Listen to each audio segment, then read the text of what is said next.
Alright, hello everyone. I am Gandair of the gaming clan, Vato clan, and this is the Dominion Breakdown.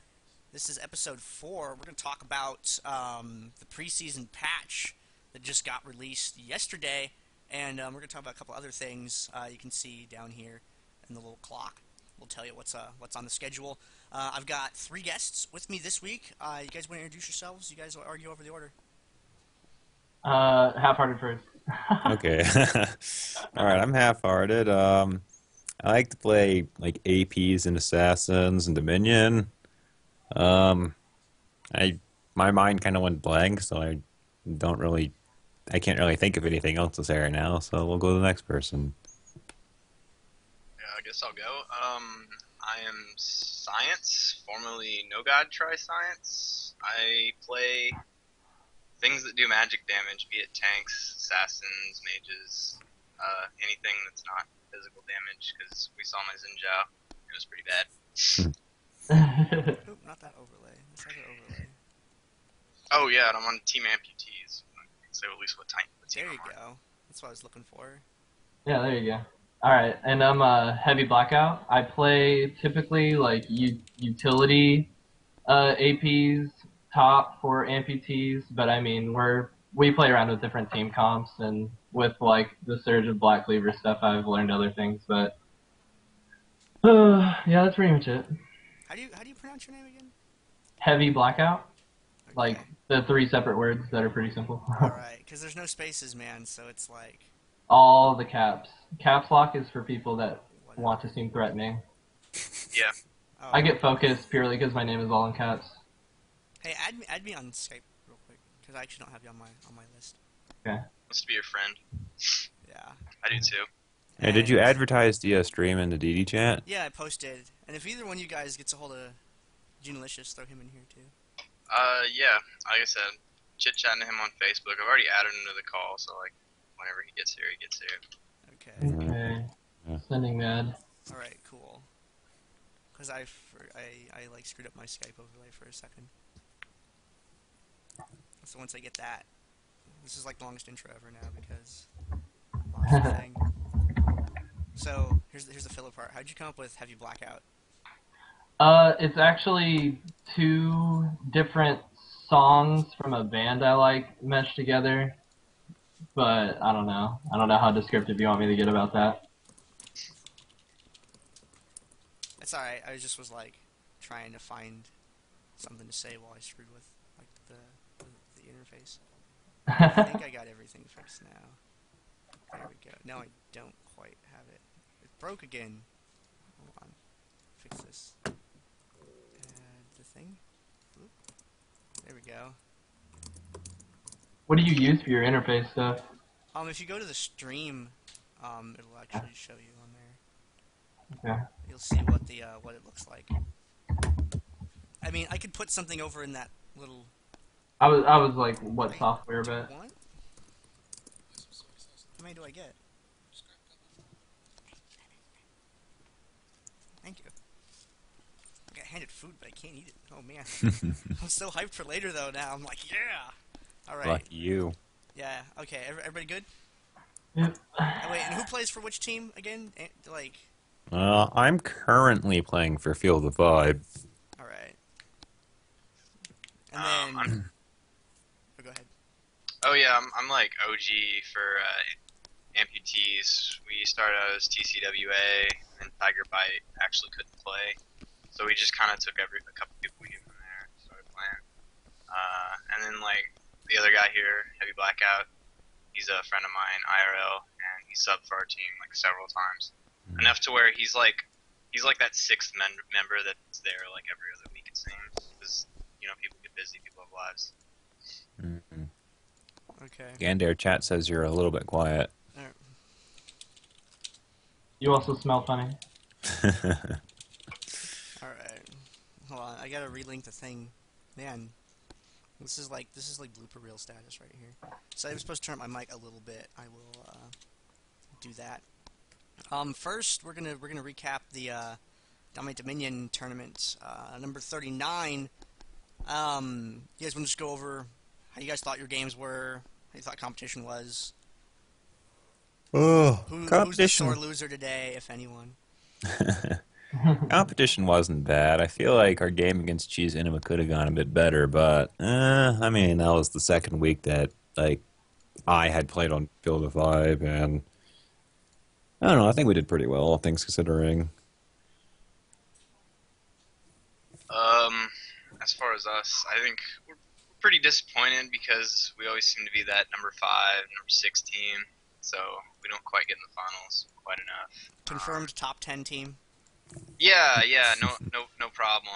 I mean, we had a good run there over Christmas break where there were 3 teams. We got a solid second 2 weeks in a row. That was pretty cool, actually. I was really hyped to see that you guys could pull things together. Nice Christmas present for you guys to be able to take that That's spot. because we're all Batman and we don't have family.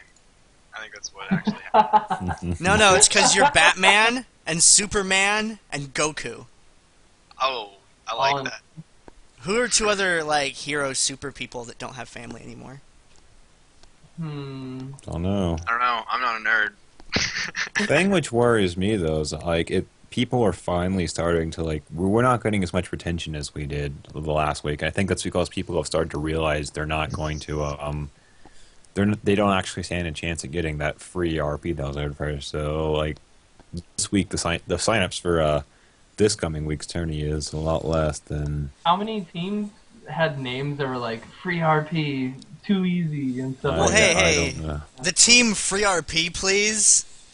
They were actually pretty good. They Yeah, actually put up a relatively yeah. decent showing. I was really happy that they played. I was they were hoping good. they'd come back because Yeah. they actually Was that looked free like- RP? Like they were filled with what seemed to be good players, but they were doing a couple things weird, like not running 5 revives and stuff. Well, I mean, They black- ran like a couple of revives and I don't know. They had some guys that seemed like they understood Dominion on some level. Their don't Lee know. Sin player was so damn good. Yeah, they seem okay. I remember the team now. They seem to have some really solid players that just didn't have Dominion experience. That's what. Yeah, that's what I was assuming. Let me go open up the roster real quick. But yeah, those guys were freaking great. You can check out the VODs. They're on the Vato Clan YouTube channel. You can find them there. You go to my YouTube channel. You could search in Free RP, please, and it will bring up the games that they played in. Because my channel is a searchable database like that. But yeah, looking at DD38, DD38 was pretty stacked too. So we're still getting like a lot of teams right now. I hope that sticks for a little while because it's a lot of fun having more people in competition. And some of these people are sticking. I mean, some of them are like in on a one-time thing and then out the next. But Some of them seem a little like butthurt. Like the first team we played, we said like GG at the end, and they were just like, "It wasn't a good game."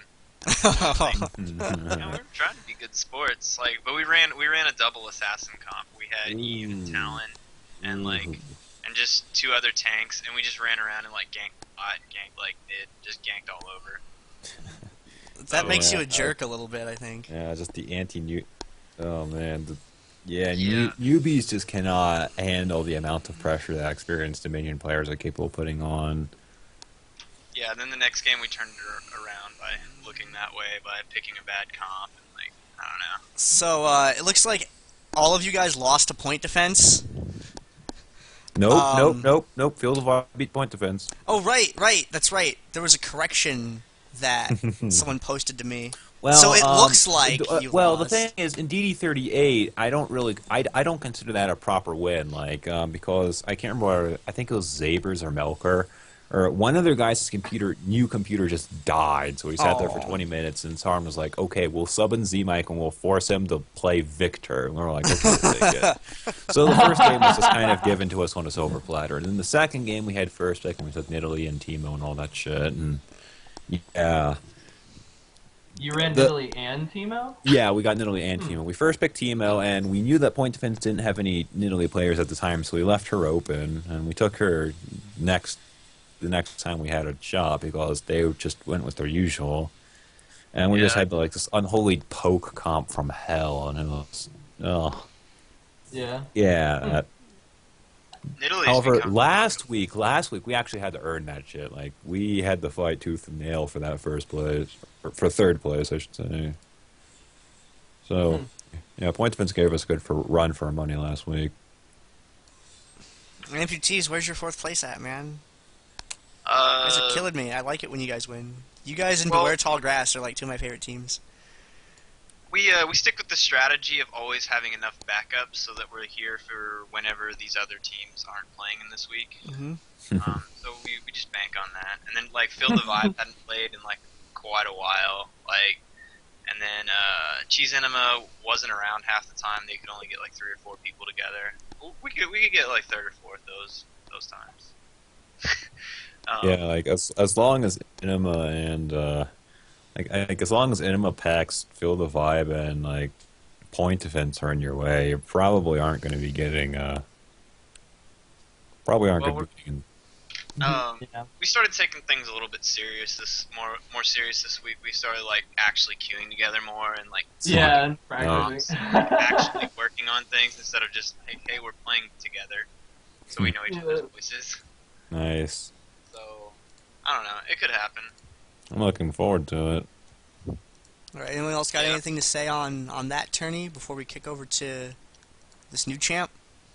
I want more good Summoner's Rift players that have a lot of like mechanical prowess to play Dominion. That'd be cool. Oh yeah, I just want them to stick around. Like they've come play some Dominion, but they usually just leave after like 1 or 2 tourneys, and it's just like Yeah. you could do so well if you just stuck at it, you know, like let's use Zacher's as an example. He stuck around and played Dominion. He actually got to be fairly good. Like he still does make like a couple like solo, like he still does have like this problem where he's like a solo queue hero and he just runs off on his own and dies sometimes. But you know, like, Yeah, But, I mean, that's how you- there's a lot of like correlations because with my experience with Summoners are 5v5. I mean, there's like situations where like grouping the thing and stuff like that. And if you just use those skills and you correlate them to Dominion, which Dominion is still a team game, you know, it's not like run around and just kill people and like wacky builds. There's a technique to it, and if they just tried and didn't see it as like, oh, this mode's imbalanced and stupid. I mean, they just say that people just say that Dominion's imbalanced and stupid because they just got their ass kicked and their butt hurt. Yeah, because me and Kyle were watching Big Fat GG the other day. Or, I mean, it That was was today, this wasn't morning. it? Yeah, it Yeah, was this morning. And he just, like, played Dominion, and it's hilarious, because the people he get queued with are, like Horrible. people I've never heard of not running Revive. Like, They were- his Dominion Elo is just absolutely absurdly bad. The And he's second like, match, everybody had Revive on his team but him. Like, Yeah. he's just a guy just running Flash Ignite Blitzcrank. yeah, Flash Ignite Blitzcrank that, like, starts with a Brutalizer. It's like... You should link me that stream VOD later. The horror. You should dig that Yeah. up and link Yeah, me I that. actually remember. I want to see remember, that. I remember watching Afro Mood play some Dominion on stream once. I was just like, "What are you fucking doing?" Like he was. I mean, like, his mechanically, you could tell he was good, but he was running around like a complete retard with his head up his ass. It was hilarious. I think Yeah. it's somersaulting. You can't quite run when you're in that position. You just kind of roll. I think people also undervalue like the lessons in team fighting and stuff that you can learn from playing Dominion. Like when I go back and play Summoner's Rift now, yeah, I'm kind of shitty at last hitting and laning. Then come team fight, I'm like actually trying to group together. And like whenever I'm playing with heavy, like it seems too often I'm just like, can we fight now? Can we fight now? Hey, you want to group and fight? Because like I want to Yeah. team fight and set things up and like win the Yeah. game. Like take it Like back. I actually play a lot of ARAMs nowadays, and like, yeah, like if you just put me like me and like 2 other decent Dominion players just on the same team, and we will just clean house all day long because we know how to fucking team fight. Yeah, totally. But yeah, that's something that's like like people are worried so much about winning their lane and winning the game, but it doesn't matter. They like, don't learn late game at all. but yeah, like I played with Heavy and some of his higher elo friends the other day, and I like fed the Sakali as in Zhao. It didn't matter because you know I went and bought a Warmog and like items to survive team fights, and just went in and provided like CC and utility, and then we came back and won it because of that. Like, you know, like people act like there's just that you're not going to learn anything from just playing some games of Dominion, but it actually teaches you team fight faster. So Totally. I think it's And you learn like the mechanics of the champion and how they're supposed to operate in team fights and like what priority targets are and stuff like that and how to zone people. You also learn You also learn how to use your gold effectively on combat oriented items. Like Dominion teaches you how how to itemize for team fights. Like Summoner's Rift teaches you how to itemize for laning in early game, Yeah, and then you're yeah, just sort of totally. like, well, what do I buy for late game? You know? Yeah, and at the Well, low elo tiers, you can itemize for lane and just like face roll through late game because no one knows how to team fight. uh, All right, and so you can also face roll through late game because you're fed. You know, like it doesn't matter if your Yeah, items aren't the stuff best like or that. Yeah, anything. yeah, yeah. And you can't get as fed in Dominion. Like you But can't carry as one. to like not get super off topic, yeah, generally there's some Summoners Rift players that know how to team fight, and I wish they played Dominion. That's Yep. basically what I'm trying to get Oh at. yeah. yeah, I'm just kind of anxious to get into Thresh because he Thresh is the new champ, and there's not like hard data out from Riot, but there's the stuff that's been pulled from the PBE that's on LOL Wiki, which I love LOL Wiki. It's a great little site, Yeah. and he looks cool. For one, like they have his art up. No, they don't have his art up yet. But he looks cool for one, and he's got his. Let's talk about his passive real quick. Damnation. Yeah, the passive is the first like red flag that came up in my mind. I don't know. I actually think his passive will. I think his passive will actually be all right. Like if you think about it, like he doesn't actually have to kill the minions himself. His teammates can do it for him. So like as long as you or like your team is clearing out minions as under like a tower or something, like keeping them out, away from the tower, like he'll just be able to just run out, grab souls, run back, and they're supposed to have a higher drop rate. The souls Yeah. supposed to have a higher drop rate for the minions. So like I guess, yeah. I actually don't think that'll be a problem at all. And if the it is, drop we can, rate thing. yeah. Well, yeah, I they don't- say that Yeah. large minions always drop a soul, and I'm not 100% sure, so I'm gonna ask like, what's the there's a large minion in every wave, correct? Yeah. There's a large minion in every wave, whereas Summoner's Rift it's every 3 waves, and then there's Jungle Creep, which are on a different system, wholly, and they also drop from champions. So if you think of like, you're not going to hit that level 18, so I think the level 18 thing that it's talking about isn't, you're not going to achieve that level, but it says 80 to 100 souls to catch up to armor of other champions around level 18, and then 119 to catch up to like the highest base armors of other champions at level 18. Ooh, I'm yeah. thinking about it in terms of like Dominion. In order, okay, so like level 5. I'm trying to think of someone's like super high armor or something like that. Maybe like Garen or I don't know, just some. You can just think of some tanky champion with high base armor. Do we know Yeah. if he has to kill them himself, or if he can get them just in general? In around, I think. I think it's just if you've done damage to it, and it dies. Like if Yeah, you enemy in unit the dies, top like fight, Grundle. in the top fight. If your teammates, if your allies kill something, I think they'll also drop souls for him. Yeah. For like champion kills, I feel that he may need to get the assist on it. I'm not 100% sure on that, but if you just in terms of Dominion's leveling, you level faster in Dominion because of the passive EXP and all that stuff, and I don't think that he can achieve the same amount of armor without farming, and the kill totals in Dominion I don't think are like the kills and assists that you're going to get aren't going to be enough to like compensate for your armor that you would get if you were just a champion that had scaling armor with level. Yeah, that's probably true. And anybody can build a bulwark though. And, Yeah, like, we'll start taking have damage. to see how it works. Yeah, the other I don't thing- know. The other line in there, though, that your allies can see them, but enemy ones can't unless they have vision of Thresh himself, I think is good, but I still see it as the way that team fights kind of break out around the minion waves when they get pushed up on towers. I can actually see them getting zoned away from souls. But And it's like a carrot on a stick thing where it's like, hey Thresh, you want to get this soul for armor, and then they just burst you completely. it depends on what the range that is that he can get them, though, because it might not be a problem. Tempted. You'd be so tempted to maximize like your armor, because I mean it's such a bruiser oriented metagame right now that I don't feel like his passive.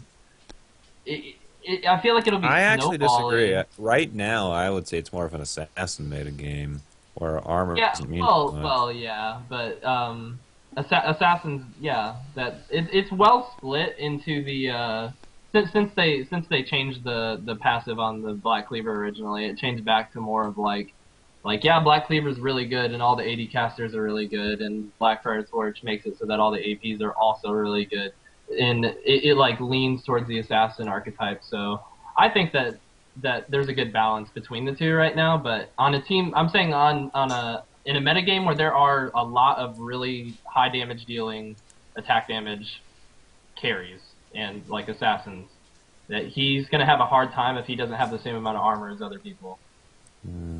Yeah. And I don't think he's going to go bot lane either. Like, I don't think bot he lane, has but I don't think he's a bot laner. I don't think he has the push to even deal Yeah, with it. he's probably His cooldowns definitely. are high. Yeah. Like, so he's more of a team fight, dude. So what do we think about Death Sentence then? I'm going to read this off. It's a passive ability that also has an active. The passive is basic attacks going to deal extra magic damage each hit, and it's based off of souls collected and a percentage of attack damage. And it also has a function based on the amount of time since his last attack. So it seems like he can, he can be a pretty interesting gank with that, depending upon how long it takes to charge up. Similar in the way that Ashe has that crit mechanic that she can save up. And its active is he throws the scythe, deals magic damage the first you hit, and it pulls them towards him. And then, yeah, he's got a pull, and he's got a little bursty shot that he can do. Yeah. Again, it scales off of his souls, so I don't know how good that's going to be. And it's really just it'll come down to the numbers of like how many souls you can get. But the bonus. The bonus, though, is that it's a ranged auto attack, and if a champion has a ranged auto attack, it has an edge on melee. Like, it's just the general... The bonus damage does 200% of his AD already, though. Like, Yeah, as magic. Yeah, that is a good ratio. Like, yeah, that's Which really Shimano freaking... had. And is that on every attack? Like, No, it seems like it goes down based off of the wording. But we don't know for sure yet, because he's still... Based on the amount of time since his last attack. Yeah, that's why he was comparing it to Ashe. Yeah, let's see. Yeah, there's probably a diminishing return on it, because that's a bit much. But still, there are a lot... Like, in the Pokor, if you're auto-attack, just 200% of your AD, and then you can just, like, hang out and wait for it to charge back up to the 200%. Yeah, I can see it being good. Now... AD, not bonus AD. How do you feel about AD. Sheen then? Because I think that Sheen is going to be awesome combined with that. But I also think that he's not going to have time to really kind of charge that up because of just how many skirmishers there are that go off. I actually don't think it'll be a problem. It depends on the charge time. I don't think it'll be too big of a problem, personally. Yeah, I don't... I mean, even if it's not charged up, it'll be like... It'll be a ranged auto attack. Just the ranged auto attack puts him in a lot less like bad position than a lot of melee heroes have to be in.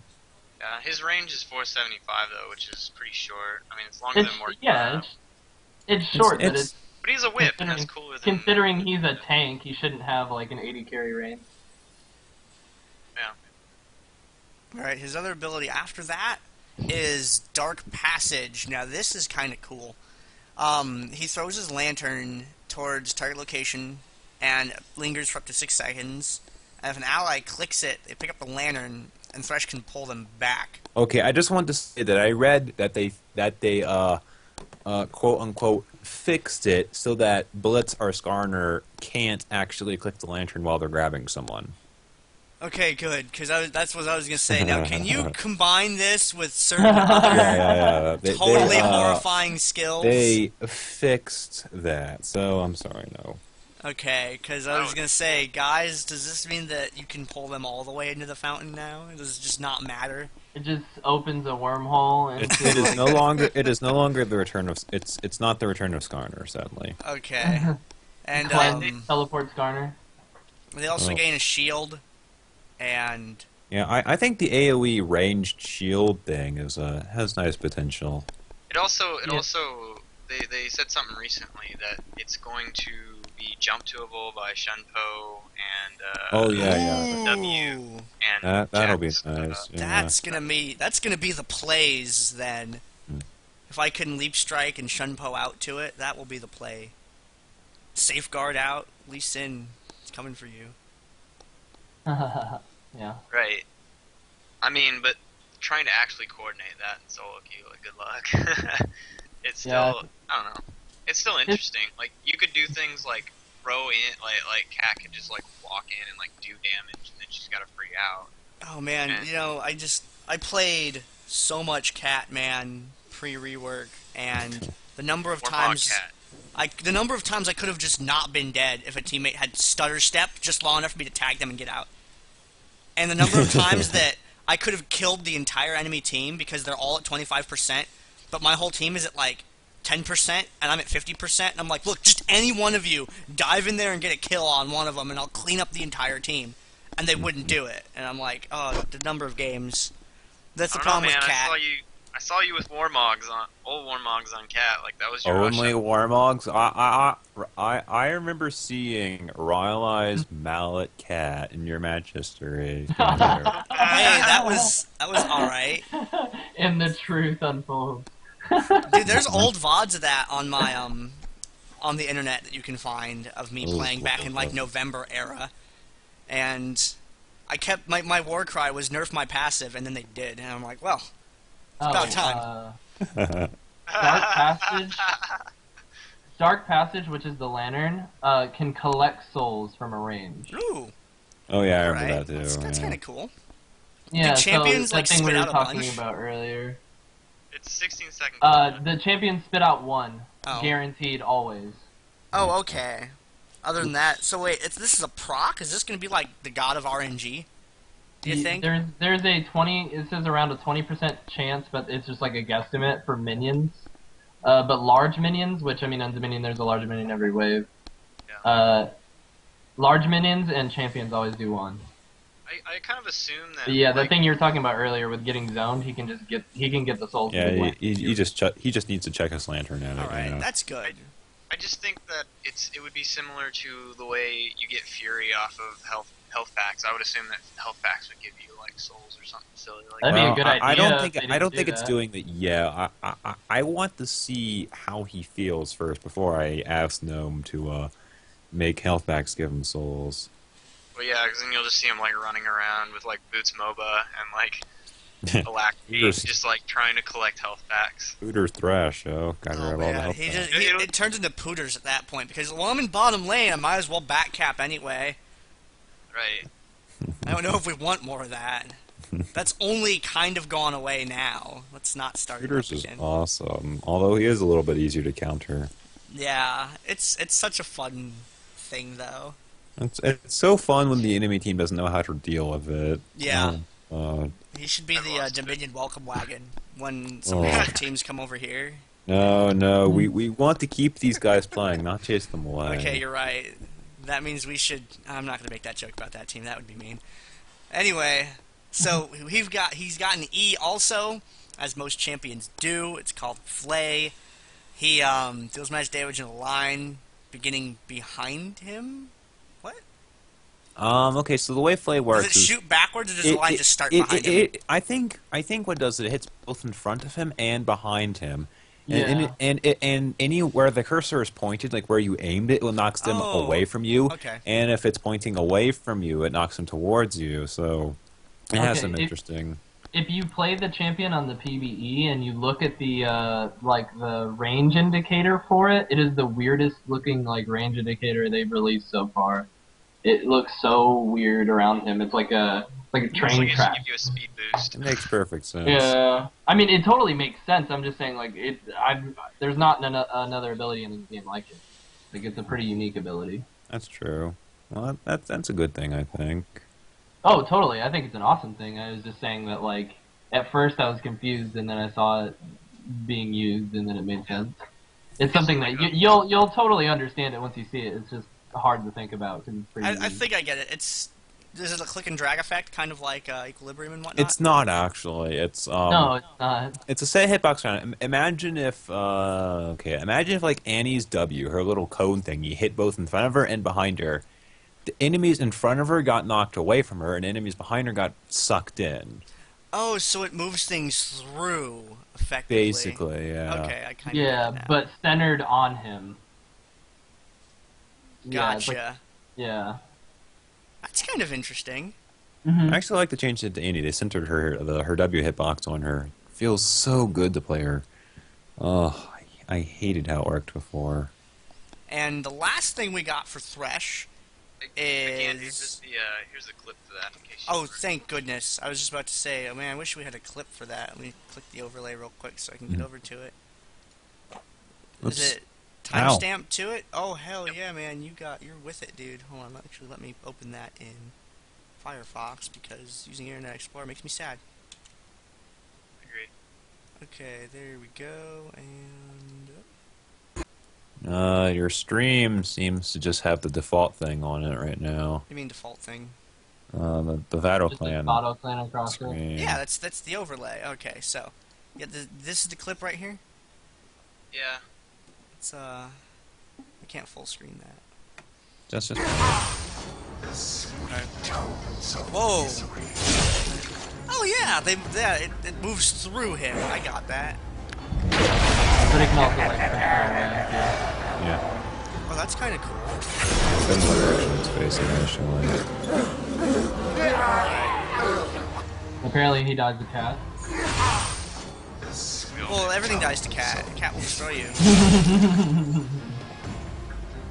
I like the chain dreadlocks. It's kind of interesting. Alright, cool. And yeah, so, he's got the box. And, Box. guys, Such an omnia sounding what is ability. this? I think this is the worst ultimate idea ever. It's basically an inferior Vager wall, I think. That does damage. I know, Kinda but... like Cataclysm. Okay. It's an inferior Vager wall, but it does damage. And the slow is pretty strong, but It's not a stun. It's a slow, not a It stun. does damage, which is great, but it's pixel thin, it looks like. And if it's... I don't know, the blast radius judging from that one video seems a little bit bigger than like pixel thin radius. So. Maybe. But still, if you know how to not get hit by Event Horizon, then this is going to be a no-brainer to you. You're not going to care. Welcome, Genolicious. hello. Hey, Genolicious, Oh, how did you we doing? get him? Yeah. That seems to be the case. Okay, let me kick back to the overlay real quick. Okay, Gino, add me on the thing. On the thing. Add me on the thingy. Skype. So, yeah, I think that if you play Vigor or against Vigor, then you're going to know how to kind of deal with this thing. I also think that the hitbox, if it's actually a pentagon shape, is going to be kind of annoying to aim on the lower half of it than the upper half of it, just because it's asymmetrical, sort of. Like, it's Yeah. what's the word I'm looking for? It's vertically asymmetrical, and it's horizontally symmetrical. Yeah. I think I got that right. And, I don't know, it looks a little awkward. I feel like you can jump out, over, through it, etc. We'll have to check and see how it goes, but... I Well, think you should generally, they made it black so back. all walls, like Vigar's stun, even if you, with the exclusion of, like, flashing through it, you're stunned if you go through it, correct? Yeah. I'm trying to think of, You can I'm blink unsure, it. the only thing I'm unsure of is, like, Ezreal. Yeah, I'm pretty But sure. through Vigar wall, everything still stuns you if you're, like, actually moving through the wall. But I think Ezreal still gets out because that ability's Yeah, OP. anything which involves your character actually like moving through the wall, like the links, like Ezreal or Caston, shouldn't stun you because you aren't you Yeah. never actually come in contact with the wall. In Katarina, Shanto. Yeah. But, so those things will probably still go through it. But the slow is 99%. Yeah, that's pretty wicked. That's like... I can't think It's basically slow. a stun that doesn't actually stun you. Yeah. So, And a snare that doesn't Actually, actually snare you either. It's like, hey, we want this to not be affected by stuff. So we're just going to make it the slowest of slows. They want you to still use abilities, I guess, but yeah, I mean, it's not as good as CC. I'm trying to think of it. In terms of Dominion, I don't know, the Well, damage... it's fine. I think it's fine it being a slow because the rest of his kit, he has two other hard CCs. Like his Q is a grab knockback. That's definitely an interrupt, and his E is also a knockback. So, I mean, he has plenty of hard CC already. So I don't think he needs like Listed as a another. jungler. I feel like he's going to have the same build as a Mimu. Maybe. I mean, we'll see. the only thing is like his passive. Like you might want to build AD for his passive. That's the only thing I think of. So more like Hecarim, maybe. Yeah, maybe. There we go. I don't really see a reason to get Spirit Visage on him per se. All right. Genolicious, since you're here now, you want to intro yourself real quick since you missed the intro part? I did miss the intro part, and that was most unfortunate. Yeah, I'm Genolicious. I play League. It's cool. I hang out with a bunch of guys and dominate Dominion, including everybody else you can hear. So I'll chime in from time to time. Cool. That's all I have to say. All right. What do you think of Thresh's box? The box. I mean, my first thing was I was really sad when they changed the names. I just wanted my ult to be called the box. It is called the box. I don't think they It's have still the any box? plans. Yeah, Oh, it's I still take the box. everything back that I just said. I'm excited to use an ability called the box. It's such an ominous sounding ability too. Like, just the sheer simplicity of it is just it's so scary. It's the box, you know. Yeah, get in the box. It reminds me of some things from Sonic 06. I mean, like, I remember seeing some threads in general discussion. They're like, "Well, what? It's the box. It's such a stupid name. Ryan, why would you change it?" I'm like, "What are you people freaking talking about? It's an awesome name." Well, they weren't thinking outside of Oh god. the box. No. Do you think that the names make an ability more powerful? Truly. I don't know. It does give, like, that extra just kick, like. Case Because in Lee's point, Lux. Lux's ult was Lux's better when ult. it was Oh, Finalis Funklin or whatever. And now it's Final Spark, I think. I Final don't Spark care. is The basically first one, the exact same thing as Finalis Funklin, just the translated. first one was better. It was translated to English. They tried changing it to Infinite Light, but that was really stupid, and the community just went up in arms over Yeah, it. that's like Not even super. If it was a global ult, maybe. So, yeah, like, if it was global, maybe, but it's not, so they changed it back to being the Toho reference that it is. Well, I see the point of the box now. It combos up with his other pulls. So instead of thinking it as like you use it to combo into that, you yank them in and now they're slowed 99%. I guess that makes sense. You throw them in the box. Yeah. And yeah, They don't everybody come out of the stands in. box. You get Nautilus, Blitzcrank. You pull everybody in the box. You put in Shaco boxes. It's just like box party. Oh, God. And then This is a top- great idea. A box Yeah, inside a AP box. Shaco boxes. Put them in the box. Pull everybody in. All right, like so it. I call Blitzcrank. Which one of us is gonna play Thresh when this guy comes out? And we'll do this. Gino's Oh. the one that has the hard on for the box. So Okay. All right, so we need who's Shaco? We can always put science on Nautilus in order to drag even more people in. I used to play that guy. Play that Shaco. Whoa. Shout out the Cheese Enema Wawix with the lamest and most annoying Shaco of all time. Oh, God. I Nice hate that you're playing mad at against a good Shaco. Shaco. Infinity Edge. He plays the only legitimate Shaco I've ever seen. And it's He dumb. plays the only legitimate AP Shaco I've ever seen. It's okay. We'll take care of Shaco in this with this new patch here. Anyone got anything else they want to say about Thresh before I pose a question to you guys?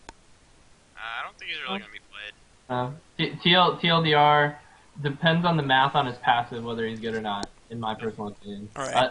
all his abilities look good in general. Okay, it's good enough for me. Guys, where did Andy and Leona come from? For the longest time, this is just a general question. We don't need to break down, like, in intense detail. I just want to know, why are Annie and Leona getting played Because it's because Booberry has a hard-on for Annie and Leona. That's why. And Leona, yeah, I've seen both of them. Yep. Booberry loves Leona. Like, she fits his playstyle perfectly. Oh my God.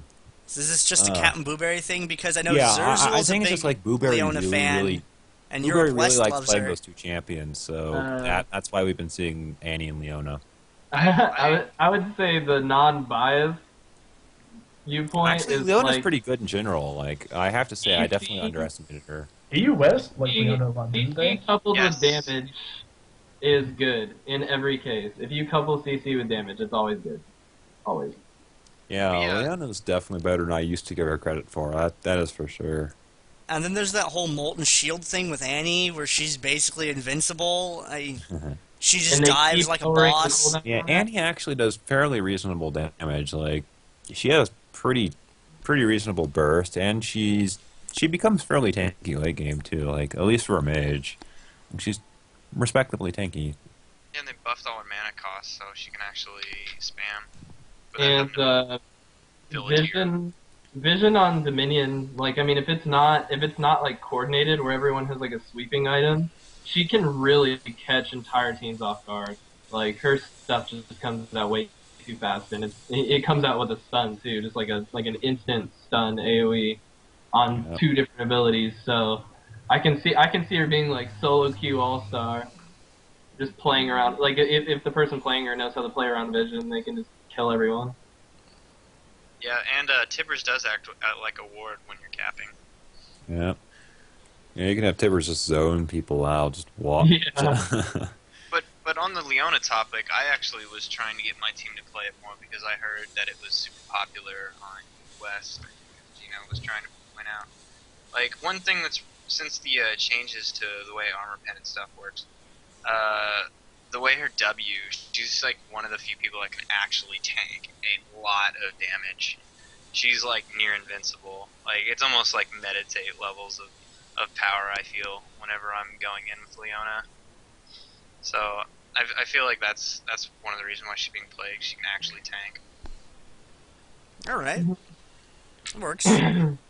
Yeah, and generally in solo She does a teams, decent amount of damage for. I don't like the way I see it. Like, she has a pretty decent amount of damage for a tank, and she has absolutely monstrous levels of CC and like Yeah, it's absurd. ranged initiates too. So Yeah, and amplifies damage when Shield Day breaks out. Or no, or passive. Applying. Yeah, it's like the champion is good solo. Like Leona's solo can kill people because they're tanky enough to just use their ability. It's kind of like Alistair, where like he doesn't kill you super fast, but he just does it eventually. Like her bases and stuff are good enough to just get by and like beat you up. But if you couple her with someone else and they play off of her passive, it like scales even better. So like depending on the level of team play, she just gets better and better and better. Okay, anyone else got anything that was missed? Or does that kind of sum up them in a pretty Yeah, basic that covered- fashion? They covered up a good amount. All right, good enough. I was just wondering why all of a sudden, like the last 3 tournaments, it's like, what is going on? Because I remember Annie was like the troll pick. Everyone's like, oh, Leona's so bad. Now it's like, oh, Leona, Annie winning games. All right, CC and damage are good. all Do right. it. So now here's what, if you guys want to link it in the DD chat, so I don't have to tab over to the thing, you want to link the Twitch channel in there and tell them that we're starting to talk about the preseason patch changes now. And Ooh. Gandair is a shirt IRL. Yep, that's, I love the chat. They make me so happy. Alright. I just realized I hadn't read it in a little while, so I opened it up for a second. Okay, so, we got the preseason patch number 2, or preseason 2 patch, or what, I don't know how you want to phrase it. Basically, they did a giant update thing. And this one, we talked in an earlier video in the Dominion Breakdown number 2, I believe. It was either 2 or 3 where we talked about, we go over some patch stuff. So, this just came out today. This is all brand new. Cut into my gaming time last night to make these changes go live. And I'm just going to go down the list as I'm on Riot's website. So, Thresh, the Chain Warden, not out yet. He's just waiting. big surprise, yeah. But they acknowledge that he exists there, which is good. It's more attention than Trundle gets. So, he's already more popular than Oh, Trundle. Poor Killer Trundle. OP. Alright, Killer OP. so we got Alistar, base movement speed up by 5, headbutt range increased by 50. Thoughts? This is, they just reverted the nerfs, honestly. Yep. They did Yeah. that stomping all over Season 2 jungle and making mid laners cry across all of the nations. I think that nerf is even older than that. I think that nerf was like an attempt to stave off AP Alistair until they finally got fed up with it and just gutted his ratios. I know they took down the they didn't change his ratios. Huh? They changed the ratios a long time ago. That was like season. Yeah, 1. yeah, the ratios were. Yeah, I'm saying I think that nerf is that old. I'm not sure. No, they did it pretty recently. The headbutt nerf. The headbutt? Okay. Okay. Yeah, it was whenever he was being out jungled too much. Yeah, I don't know. It doesn't overtly change him as much. Like I'd say the move speed is just as relevant as the range on headbutt. It's good. It makes him better, but not like it won't push him into overpowered range or anything. Yeah, his cooldowns are too long for him to be like. His cooldowns are too long for him to be into like super strong range. So this is minor buffs. Nothing seems too scary. Yep. Yeah, buffing things about champions but not pushing them to overpowered is cool. I enjoy it. Okay, I call dibs on a Mumu because I play a Mumu and there's not very many champions I'm good at.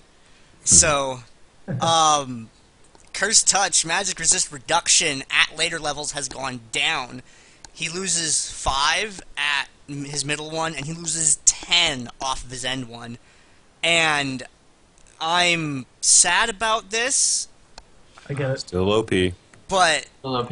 it was ridiculously strong because you would get freaking Abyssal Scepter on a Mumu, and you'd run off and you'd lick some champion and you'd knock their MR down by 55, and then Katarina would Shunpo on them for enough damage to give them PTSD, and it was really bad. And you'd spend the entire time headbutting everyone to spread that around and be -50 on everyone's MR. And then everyone has about that much pen anyway, so anything less than 100 MR was getting completely destroyed. And anything that was like 150 MR was taking the damage that things would take normally. And it was horrifying. So, Yeah. I think this is gonna... Things. Yeah, I think this is a good overall change, but I am officially against it because now Amumu's going to be more sad than ever before, and I don't think that that's a good thing because Amumu's entire purpose is to not be sad anymore, and Riot is determined to make sure he doesn't get what he wants. Yeah, so on to more relevant stuff. Amumu is strong because he has high CC, high base damages, and low cooldowns, and that doesn't really like that's a small change, but it's not. It's, I mean, it's a change, but it's a really small change. So I'm okay with it. Yeah, They're just like Just sad. Like they just kind of like they didn't hit what pet him. makes. They pet him with the nerf bat. They like lightly like. Yeah, they just tapped him on the head like bad boy, you know. I mean, it seems more like a Season 3 adjustment, because, like, with all the penetration and armor and MR changes, like, you saw everybody go up in arms about the Blackfire Torch and how much easier general penetration was to get.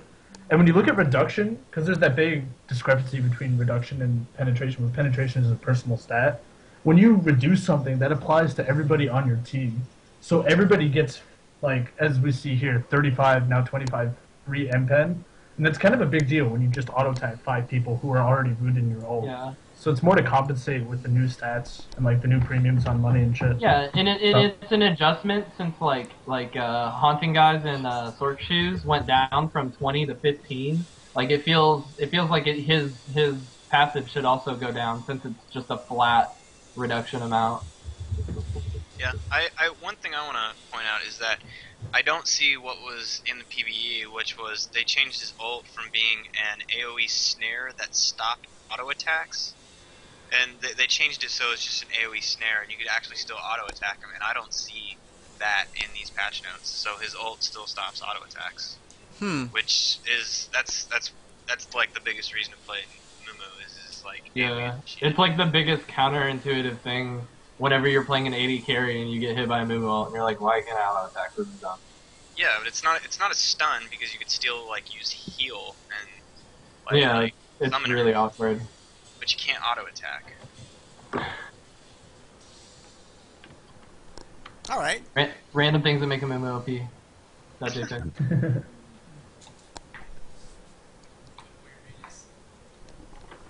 Well, that's fascinating. All right, so Annie, we were just talking about Annie, and The targeting cone change is freaking amazing. I Yeah, love it. that means that it's not doesn't get No enveloped by her more size and stuff. random not firing when I want it to fire. Doesn't Well- that affect size change shenanigans also? I don't know. I don't think size change would have actually been affected by it. It doesn't All I know show that. It's a different story. We'll get to Cho in a second, but I just figured I'd bring that up here because when she's affected by Storm Shield and Lulu buff, it ate some of her cone, if I remember right. Really? Yeah, much Huh. in the same think it way did. that Cho'Gath, when he was like fully stacked, his Feral Scream was awkward. Interesting. Cool. It just the point of origin was weird for it, and if it's actually attached to the outside of whatever their box is whenever they change, would be nice. But the fact that it's like actually attached to them, just in general, is good too. So that's good. Yeah, totally. Way to sequence break that there, man. Mhm. Take the one from the middle. Molten Shield. I like this because I think it lasted way too long. Yeah, but they keep reducing the cooldown on it, and just lower cooldowns is always best. Yeah. Always. I remember back when Molten Shield used to last for like 16 seconds. That was some good Ugh. stuff. Yeah, Yeah, but it was really bad. Cooldown. Yeah. It's It was such like a a really weird lame stat. shield. Here's the important part about Molten Shield though is the duration is reduced to 5, but the cooldown is 8. So at 40 CDR, it's 4/8. So you have a perma Molten Shield. Like Wait, it is It's, always it's got 1 second of downtime. 10 seconds knocking 40% off is 6 seconds. So it's just 1 second. Yeah, it's gonna be a 1 second downtime. Yeah. Yeah. Oh, I read the numbers backwards, but still, that's still pretty dumb. Like 1 second downtime. Well, Yeah, this- and 40% CDR gives you more stun. Well, the thing about Annie is that she doesn't usually itemize 4% CDR, though. Yeah. Oh, you could Yeah, I now. can agree with that. so we're seeing Good. Tank Annie now. I don't Uh, think it'll get there. So. I think 40% CDR and is easier to achieve because of something later on, which is the Blackfire Torch changes, but I guess we're gonna get to that eventually. Ooh. Yeah. Oh, yeah. Disintegrate mana cost reduced. No big deal. She can poke more now, right? Is that all I'm seeing here? Overall, like, as a generally short-range caster, like, she has high auto range, but her spells in general bring her closer into people than most do. Yeah, especially her since she's spells one of have the really oldest- short range. She's as one of the oldest champions. They designed her kit with like not a lot of bruisers and AD casters in mind, so it was really meant to counter like AD carries when they auto attack, sort of thing. Yeah. And so this is it. They're changing it to more of like a late game scaling thing, where when you lose the ability to completely murder squishies with QWR, whichever way you want to put it, like she becomes kind of a sustained deeps caster because the Q cooldown goes down really low. And so to stay in there and deal as much damage as possible with stuns firing all over the place, she needs that tanky boost. So having a lower overall downtime on the shield gives her that ability to tank some more damage and put out more spells. Yeah. And Alright. reducing the cooldown and reducing the duration, it's like it doesn't weaken the spell. What it does is it makes you able to use the spell when you want it. Like, I want tankiness now. I don't want tankiness a little bit longer from now. Yeah. Just making her more responsive. Alright, so Blitzcrank's got a mana barrier change. The cooldown's going up. Rocket Oh, Grabs yeah, gives that. vision when it hits a target. Okay, the rocket grab change is nice because like I used to play with on Pex, and Payne would go for that blind grab over the wall at the initial windmill fight like all the time. So oftentimes when he did hit someone, like we would have no idea that he actually landed something until like the person was like literally right there in the middle of the team. So that'll help with reaction. That'll help with team reaction time. So at the same time, the mana barrier nerf is pretty considerable. Like Yeah. that is a half Agreed. minute extra cooldown, which is it for Dominion. That's pretty significant. So I do think he kind of needed it, but that's still considerable. Yeah, I mean, it's more, I feel like it's tailored towards Summoner's Rift somewhat, as far as the mana barrier cooldown adjustment. But the vision on Rocket Grab, the thing that made me think that it's a considerable buff is whenever you think of it in terms of, like, blind grabbing champions with deliberate, like, invis, namely like Shaco, Talon, Rengar. I mean, like, there's situations where you just know where they are, but they're invisible, and you would hook them, and it wouldn't break invis, and it gives vision of the target when you hit them now. So like the Talon immediately ults, and you grabbed like he pressed ult while you were grabbing him, and you're going to hit him. You're gonna get vision of him even though he went invis. No, wait, it actually gives vision of stealth stuff? It says it gives vision of the champion. I mean, that's how I read it. I mean, if I'm wrong, I'm wrong. But that's how I understand it. It gives vision as in like it gives like the Italy eyes. Well, we'll see then. Okay. Yeah, and if in the same way, like say you grabbed a Talon and the first thing he does is press R.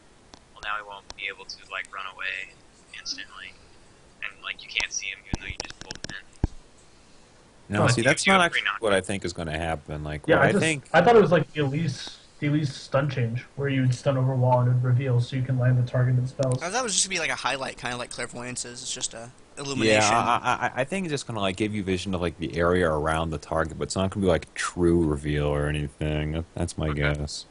Okay. Yeah, I'd have to see it played, but Yeah. I want it to give vision of the target in cases like that.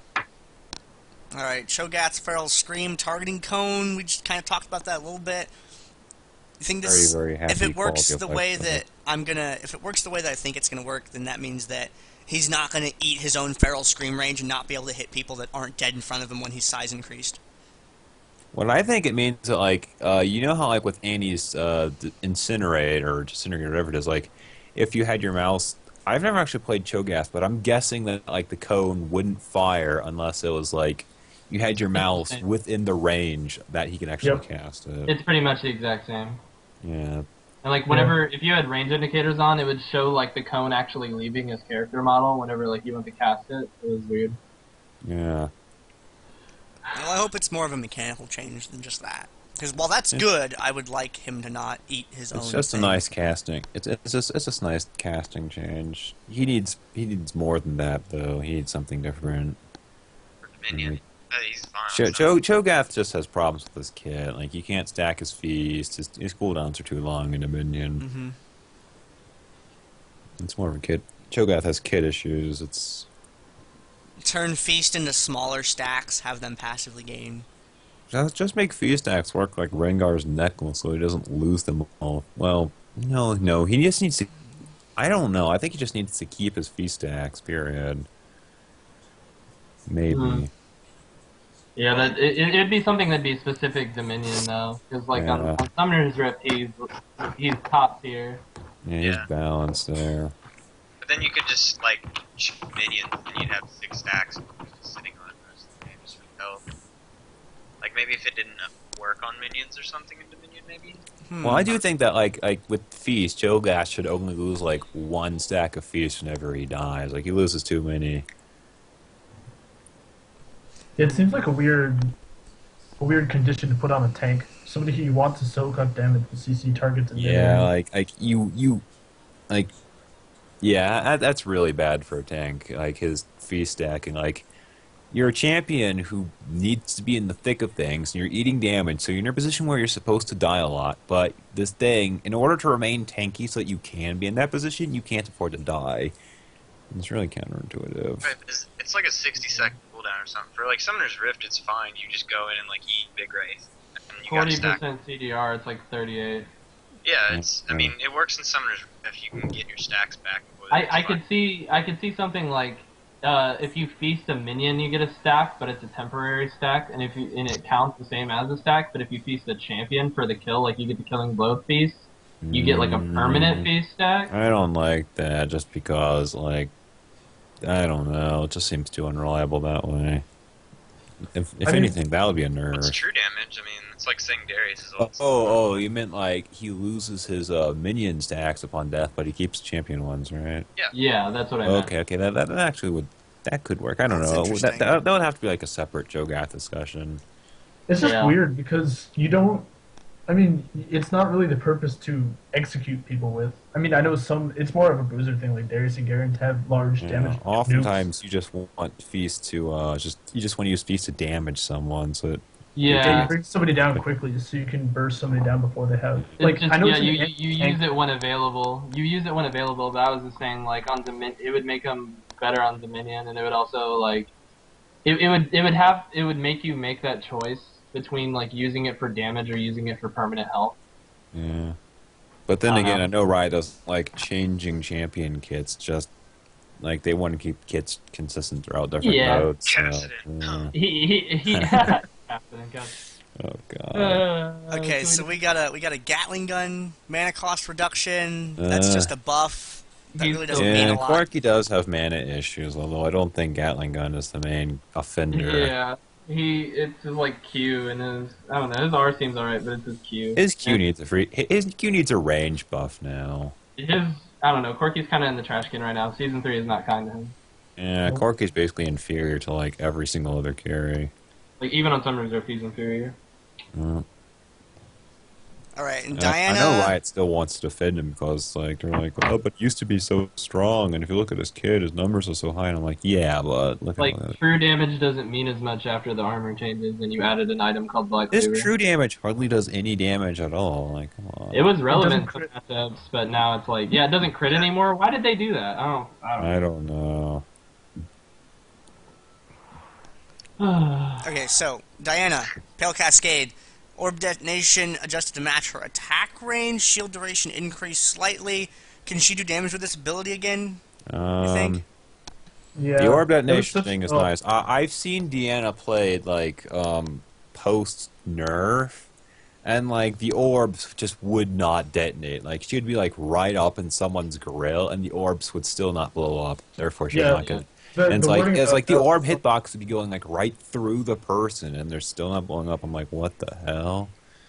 Yeah, somebody So- described it as her auto attack range was more than the orb detonation, so you could be autoing somebody. You don't have to be inside them to auto them, but you had to be literally next to them for the orbs to detonate, and that's like extremely awkward, especially if you dash to them. Like the only way to really get the orbs to detonate correctly was like you ult and then E, so you get them even closer. to Yeah. them. You have to E to make the orbs blow up, but the range change on her ult just brings her back into playable range, in my opinion. Like, on Dominion, I feel like it's a different story than Summoner's Rift. She could still be played bottom with a shorter range ult, just because the way that bot lane works on Dominion is you can still force things with the 750 range, but 825 just puts it back into like stupid long areas, Mhm. and I feel like she'll be good again. She'll be like Better top than tier. that 900. That's more than a Kali. That's more than a lot of things. Oh yeah, it was definitely OP and needed touching. And they left all of her nerfed ratios at the same place that they are, and they're still good. They just aren't absurd. I wish that they had just left, like, Deanna's ult range nerf is like one of the few things that like I really agreed with them doing to her. I think the rest was okay, but like her ult range was too long, and they're putting it back into like super long territory. And I don't think she needs that. Yeah, it's 25 more than Shadow Dance or Shadow Dash or whatever it's called. Kali. Or I Zayma. mean, like for such a spammable ability, like 750 was fine. I think personally, like her niche wasn't bot line. I guess it is for the Summoner's Rift change, so we'll just have to suck it up. So, who plays Evelyn out of you guys? I used to play a bit of Evelyn back when she was OP. I do. I play Evelyn as well. Like we've all played a little bit of Evelyn. I think I don't know if Gino plays Evelyn. That's because No. he doesn't like things that kill things. Gino, how come you don't like winning? I let other people carry me. I just enable. I'm an enabler. Gotcha. It gives No God. It gives Science his ego boost that he desperately needs. It's pretty. Yeah, it makes up for my small feet, so it's cool. we work together. Okay, so basically, Hate Spike's mana cost went up, and its AD ratio went up. Now, Ravage's Summoner's damage... Rift changes. Mana It's- cost. Oh, such a good way of balancing. They were relevant. I played it on 3s earlier today. Like I noticed it a little bit more, but it's not a big deal. 3s, it should actually be less noticeable because I think Twisted Tree Line has almost the same amount of passive mana regeneration that Dominion does. Well, if that's the case, then I guess it could be noticeable if you're like trying to farm bot lane with it or whatever. I don't know. Like the way her passive works, it gives her mana regen as it is, so you can just like sit stealth for a little bit and make back. BFT has mana regen on it now. Ignore that. Yeah, she'll be fine. Nice.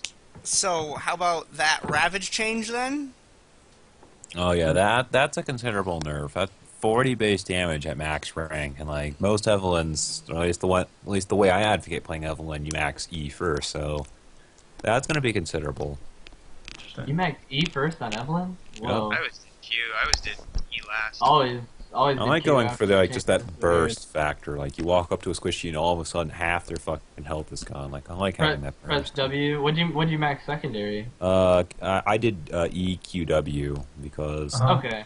You only so need just one the damage point. abilities. Yeah, I just went for damage because Evelyn is an assassin. She's supposed to do the damages. I can see it on Dominion. Yeah, totally. You just press W, run light speed, press E. Yeah, I get it. You just run up to someone, just like you just go bot, just run up to them, hit E, and then like just your bot laner does the rest. Totally. Pretty much. The Your biggest response change I feel like is their ult though. The ult is like the massive change. Oh Yeah. god, yeah, that don't It was need so it. underwhelming. That was so stupid. Cooldown, range, and damage. Like, Yeah, that ult what else? nerf is considerable. Like current health, so now you can't actually execute someone with it. Yeah, you're supposed to initiate with it, which I mean, I don't even like that. I don't know. I do feel like they should have kept it so it does like a set amount of damage. Like if it, like at minimum. Like Warwick Q. Yeah, like Warwick here or Mundo Cleaver or something. I could just do like a set amount of damage if it would fall off. It should never do like only one damage or no damage. Yeah, I agree. The range nerf is 150 range is massive. Yeah, that's considerable, but at the same time, I think that's the same range as their stealth detection radius. So you know, That was. That she's was ready the to- point. She could. That's it what just they were means complaining about. it just means you actually have to be like close to the fight when you want to go in. They I mean, that's need the whole to point. just see you.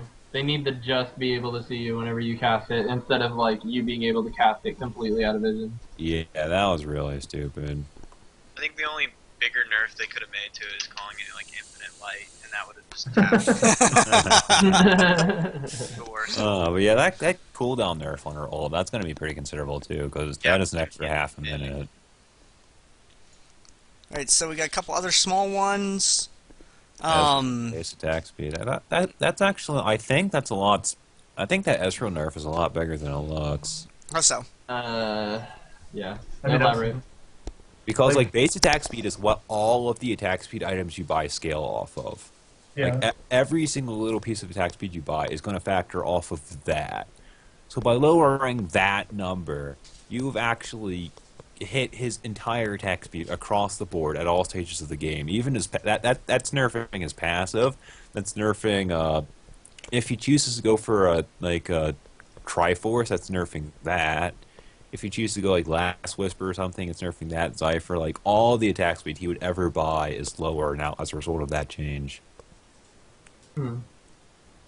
Yeah, Attack speed. I feel like it's relevant. Like, right now on Summoner's Rift, basically you play Ezreal if you need to be safe. Like, they have like a dive to carry comp, and he does considerably less damage than all the hyper carries do. It's completely irrelevant. He just does less damage than anything that's geared towards late game does, like Vayne. I actually don't know. I actually don't know about that. Like, I was playing a game once. I was playing Twitch, and I was Twitch. Like, I had an Infinity's Edge and a Zeal, and I think I was working on my Last Whisper, and I walked up to this Ezreal who had been farming bot for, like, the enemy Ezreal who was bot lane, and he just had, like, Lantern and Frozen Fist. Like, he just straight up killed me. Like, full health Twitch versus, like, a third health, 3/4 health Ezreal. And he just straight up killed me despite my 70% attack speed steroid and my Infinity's Edge. And I was just Really like, does have that life steal. champion I'm does too just much. saying. Yeah, I'm just saying in terms of numbers. Like he just does less damage, and I mean like in the lane phase and stuff like that. Yeah, Which I feel like I the don't base know. Like, attack speed he in was lane too safe for being too strong of a duelist. Like he's still a strong duelist, but I'm just saying, like I feel like this nerf is like because he's beyond and above the best AD carry on Dominion. Like I'm not gonna dispute that. I'm just saying that this nerf I feel like was a little unwarranted because he's actually on the weaker side on SR in comparison to some of the hyper carries that are popular right now. He still has a match though. Like they're just pushing him more towards caster carry. Like the whole point is you shouldn't be able to thread auto attacks if you're using your Q at max range. Like they're trading off his safe farming and safe poke with the Q range for like they're committing him to being the safe AD carry, which on Dominion where everyone just plays like retarded assassins that just kill everything, it makes sense that he's the best AD carry, like above and beyond. So, I mean, it's nothing more than he's going to do less damage and it's going to be noticeable. Yeah. Oh, that Cassidon buff. Oh, yeah. I've had that happen to me. Cassidon? I don't know. That's old, man. Look, I push buttons too quickly, so I get that all the time. So that's just a nice quality of life thing. Yeah, I thought that changed a while ago, but apparently you could still accidentally mess that up. It's always funny. On Dominion, man. Never seen him. It's like Jarvan doing. Yeah. It's like, oops, everything went bad. It's even funnier when there is actually somebody behind you, and you make it look like you actually meant to do that. Oh, yeah, it's like it happened. Well, in It's case like, whoops, I thought you were an like, enemy. if you've been like living in a bunker or something, no mention of possible changes to Cassidon this week for Dominion somehow, some way. We don't know any specifics really, but that happened. And I'm looking. Cassidon starts off with an item that reduces his ripwalk range. Item doesn't upgrade. It's like a ball. It's a ball and a chain. He's into that. Yeah, it is. I like it. Well, two of my teammates want a shout out, so shout outs to Metal Fenrir and Hammerhand, my bot lane and my bruiser players. You mean your bot lane bruiser player, right? Because all Metal Fender does is Olaf bot. Oh well, he plays like he plays some other things. He's just scared to play everything. Like he can't help it, you know. Hey man, you know Olaf will do mean things to your village if you stop playing him. You know. Right, which is gonna be cool. We might have gone through that already. Whenever they finally bring Blade of the Rune King to Dominion, like, then he can play more Olaf and sustain fights at even lower health. I don't blame him for being scared because we always lose top and he just gets camped. So maybe you shouldn't lose top, man. Working on it. Some of the weight goes on us. Simple problem, simple solution. Simple cat change. Base movement speed went down by 5. Sinister Steel movement speed adjusted up. I feel like she's gonna be just marginally. She's losing movement speed across the board. Oh, I read that wrong. At later ranks. At the first rank, it's more. So she's slightly less mobile. Speed is totally what was breaking Kettering. Yeah, it's not the reset. She's gone from Kenyan to like Nigerian. Yeah, she's just slightly altered. Yeah, she's still really She'll be fine. There's nothing wrong. Put the doom and gloom away, guys. Kat, I assure you will be okay. She can still get out the Windex and take care of business. Yep. Kennen, his basic attack is more responsive. Have you guys ever seen a Kennen minion? Like I saw one once, but it was he was trolling. I'm sure it was it's actually happened. Zachary, and he went like pure hybrid Kin with like Rage Blade and I don't have the stats on this computer, so I can't look for you right now. Bot lane's always been like not a top tier, but still really good. He's a really good laner, and he dies to ganks. Surprise. I don't think I've ever seen like a Kennen actual. I can't remember the last time I've actually been afraid of a Kennen, honestly. Like outside of Twisted Tree Line. It's been pretty long. Yeah. Yeah, I don't know. Just a champion who's designed to go in, but is inherently pushy. It's kind of hard. It's kind of hard to make it good. So they did some stuff to Kha'Zix too. Unseen threat. Small nerfs, Taste their still fear. overpowered. Necessary. You want to go into marginally more detail than that? I feel that the nerfs are actually reasonable. Like they're relevant, but the champion's kit is so absurd that he's still going to be good. Like Kha'Zix still like those are minor damage. Well, okay, some of those aren't quite minor, but like he does absurd amounts of damage already. Like he just does absolutely absurd amounts of damage while still having like monstrous just mobility. Yeah. And it's like he's still going to be overpowered. His kit is absurd. Yeah, I would compare it to like Katarina if Katarina could actually be good at like 100 to 0ing people. Like he goes in and he just insta kills everyone. And like even Freak was saying this week during the NA qualifiers where he's like, you shouldn't let Kha'Zix get through. He's gonna kill your whole team. Well, good job, Riot, with that champion. Like. Yeah. But yeah, no guy, your volume is actually really low now that I think about it. My volume's low? Yeah. No. Am I You have better? to eat your microphone a little bit. Am I better now? Try to eat your microphone, yeah. Just Hey, guys. But the damage numbers are actually like they're relevant. I just think that the champion's kit is too like crazy. Like all of his abilities are ultimates. It's dumb.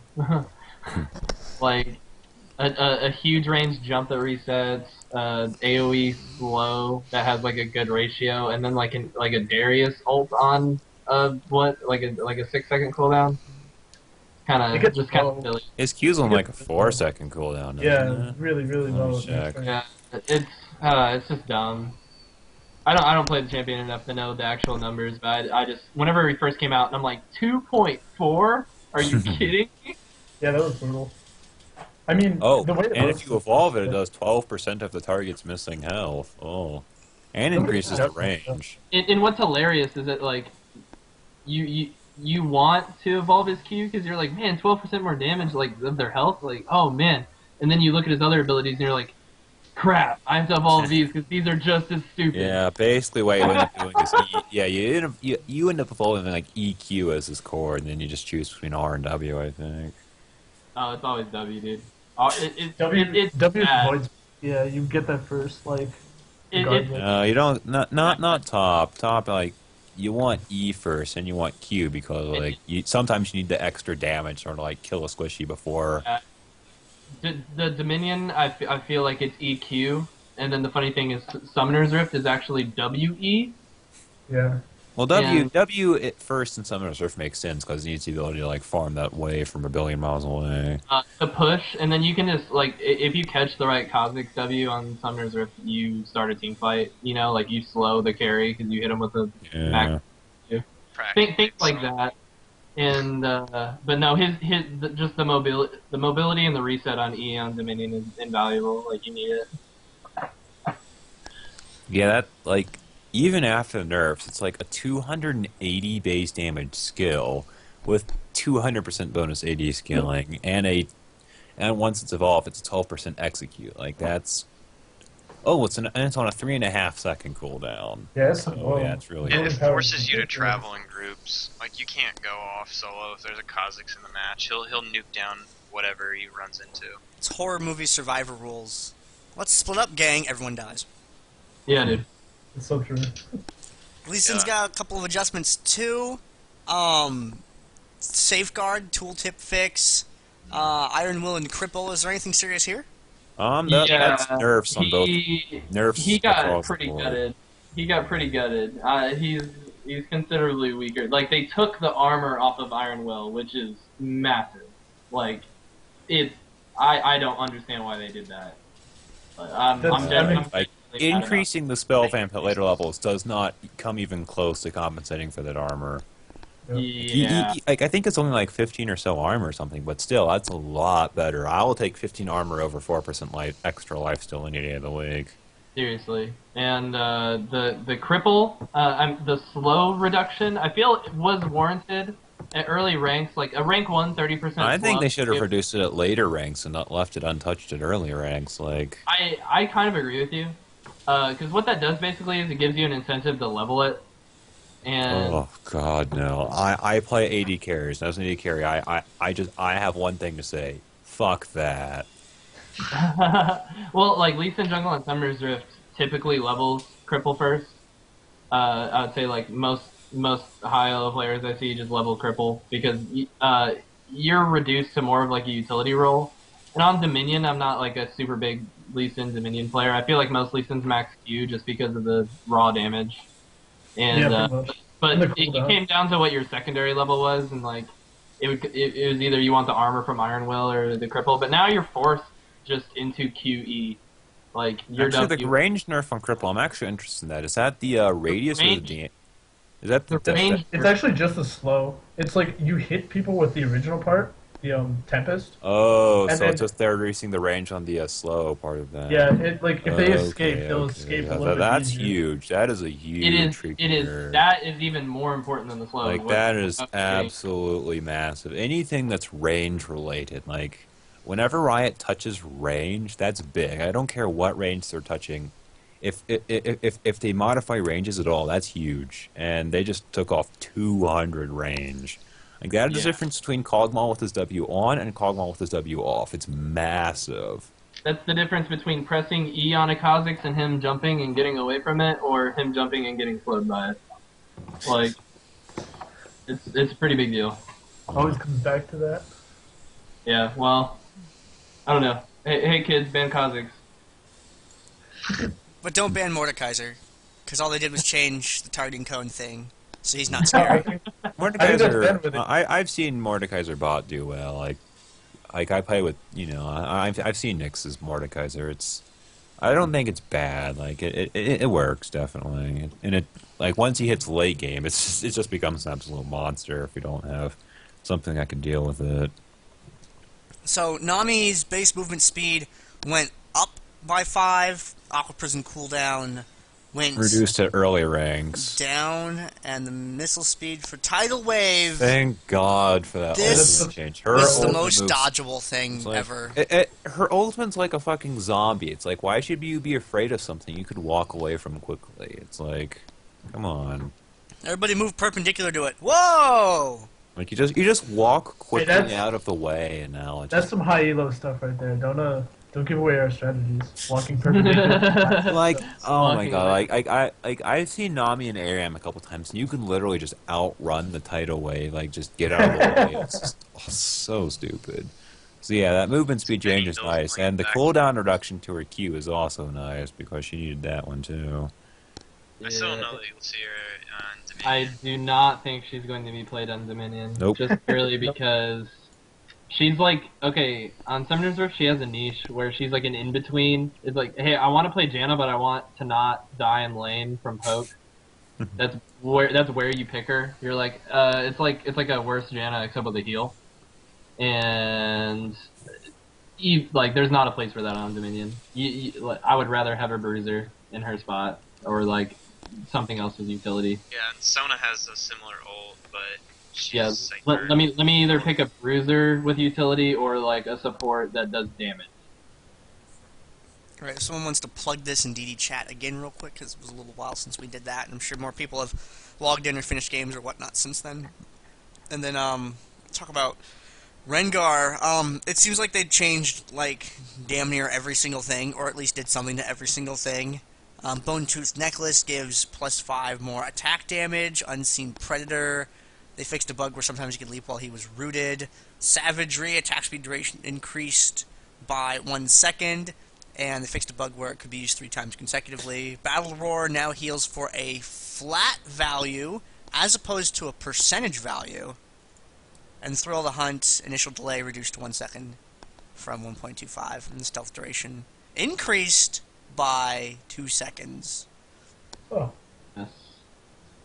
So the Translation, cyber, please. so Q, the infamous triple Q, is apparently gone for good now. So, yeah, All this one of the that's- divine builders can weep silently. I feel like they basically retooled Rengar to be what he was originally supposed to be, which was Yeah, kind of like that Battle Roar mobile change. AD assassin. I think that Battle Roar change was a buff for squishy Rengar builds, but for like Summoner's Rift tank Yeah. Rengar, it was a nerf. It was definitely. It's just a retooling so that he actually works how he was intended. Like percent health heal, of course, people were gonna build Rengar on, or build Warmog on him. Like, what were you thinking? But I feel like the savagery increase is good. He does a lot of damage. Like if you build him with damage items and damage items only, like he hurts really And bad. he jumps on your face and he rips it all off. And the flat heal amount is just better if you don't build tanky items. It's good if you build him like that. And I mean, it still gives him good flat resistances. It still heals him. You know, Spirit Visage is a very good item on him. Like, just damage items with the Spirit Visage is really hard to deal with.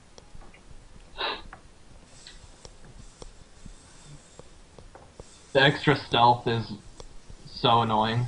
I mean, he's one of the best bot lane gankers on Dominion, just because of that. Like, this shows up. That will give him what he needs to actually just cover that extra distance and just walk up to you in order to jump on your face.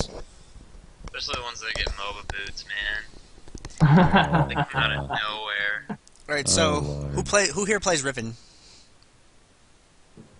I have Okay, Genolicious, you play Riven now. What's up with Oh, these cool. changes? So people are gonna be mad at me for saying that, but that's okay.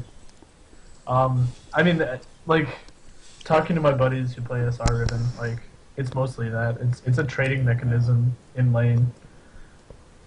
I mean, health regen, I don't know, like, health regen's cool for, like, Dominion fights, maybe if you're pushing out the windmill fight as long as you can, but that's not gonna be, like, it's all about trades.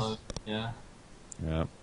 It's not as relevant. Close The to health regen summon, doesn't sure. affect. Yeah, the health regen doesn't necessarily affect Dominion. I would say as much as it affects Summoner's Rift. The Valor change was just an adjustment to adjust for her health regen change, and the biggest thing was her ult cooldown. And they changed it so that on Summoner's Rift, you used to be able to kill them, and then with ultimate, like you hit 6, you pressed R, you killed them. They came back to lane, and your ult was back up. Oh god. And that was the original reasoning for them, like lower or increasing the original cooldown of it. I feel like in turn that'll affect her 6 to 11 on Dominion, but I don't think it'll be as drastic as it is on Summoner's Rift that it is on Dominion. I feel like Dominion players will still be able to get around it because you hit that 11 earlier. Like you just hit 11 passively. I don't know. I don't think it's like the biggest thing, but yeah, it's still relevant. I mean, her ult is the reason why that champion is ridiculous. So it'll be felt, but not as much on Dominion as it is on SR. It's still gonna be on like even if you're stacking brutalizers and stuff, like you're still gonna have a 40 CDR, you're gonna have a 30-second cooldown on it. Now, it's still gonna be like up every fight you want to do. Yeah, definitely. Which is not something you see on a lot of champs. Is like a low enough cooldown ult. It's like ready for every fight, and that's one of the things Riven has. Right. With Shaco, this just looks like a bug change, technical adjustment. I don't see anything serious I've there. never actually seen that bug personally. So. No, but I wouldn't want to be someone that had to see that bug. I would have been so mad. No, you wouldn't Yeah. want to be the Shaco if you see that bug. I actually got one because of that. He was trying to control his ult by the bot speed shrine. I think I shunpoed to him and killed him. Ooh. I Oh. was there. I mean, it's That- only been 3 that years will and they're still take working on Shaco bugs, so there you go. Well, he has a unique kind of mechanic. I mean, totally, yeah. Like, it's cool that pushing boundaries is just kind of like, they keep finding stuff. I mean, I know some of these get, like, when they make big code changes with patches and like, where they dig up the infrastructure and do different stuff, some of it comes back. Like, I know that Kassadin has seen the Talon thing, too, where you would use a blink, not even a dash, a blink, and it would mess up with, like, the character positioning coding, where, like, it uses a midpoint to figure out distance. And so, because of that, it fires your cone if you do it really quickly using the previous data. And so they're just, Yep. like, they're re-digging all that up and using it again. That was Because I feel like the they fixed that force pulse thing a couple times. Yeah, they did a while ago, and it's back again. Wow. I leveled up. I leveled up my account predominantly on 3 characters. Kassadin was the first one that I played a lot of from level 7 onward in Summoner's Rift, back in the day. And then after that, I played a whole bunch of Master Yi for 3 levels, and then I just took Cat the rest of the way. And that force push thing was the reason why I actually stopped playing Kassadin and switched to different champs. Just that weird bug where Rift Walk onto the guy, he doesn't get slowed, he leaves, and I'm like, but. Why? Just sad the whole time. So this is just in. There's new skins out on PBE. Just saying. ooh. Do you want? Super breaking news, guys. Yeah, we've got Jade Fang Cassio. We got Oh, hold on. Dragon Wing. Alright, you know what? Links. They're in the chat. They're in Skype. That's an Okay. I'll bring them up. For your interesting, Kingdoms, Jarvan and Zinjao. They had those trailers. Oh, they're finally. Oh, Ooh, they're that's an good. interesting looking Corky skin. It's pity Corky sucks. Although Cassio. Come on, Oh, wow. stop. Oh, I like that Cassio skin. Alright, so, let's Oh, do the this. Jarvan and the Zen skins. Yes. Yes, please. It's gonna be the new meta. You run Jarvan, Zinjao.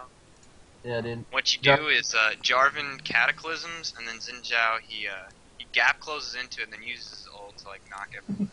That Dragon Corky's kind And of then neat. you and Jarvan can just hang out in the middle of the circle. No Yeah.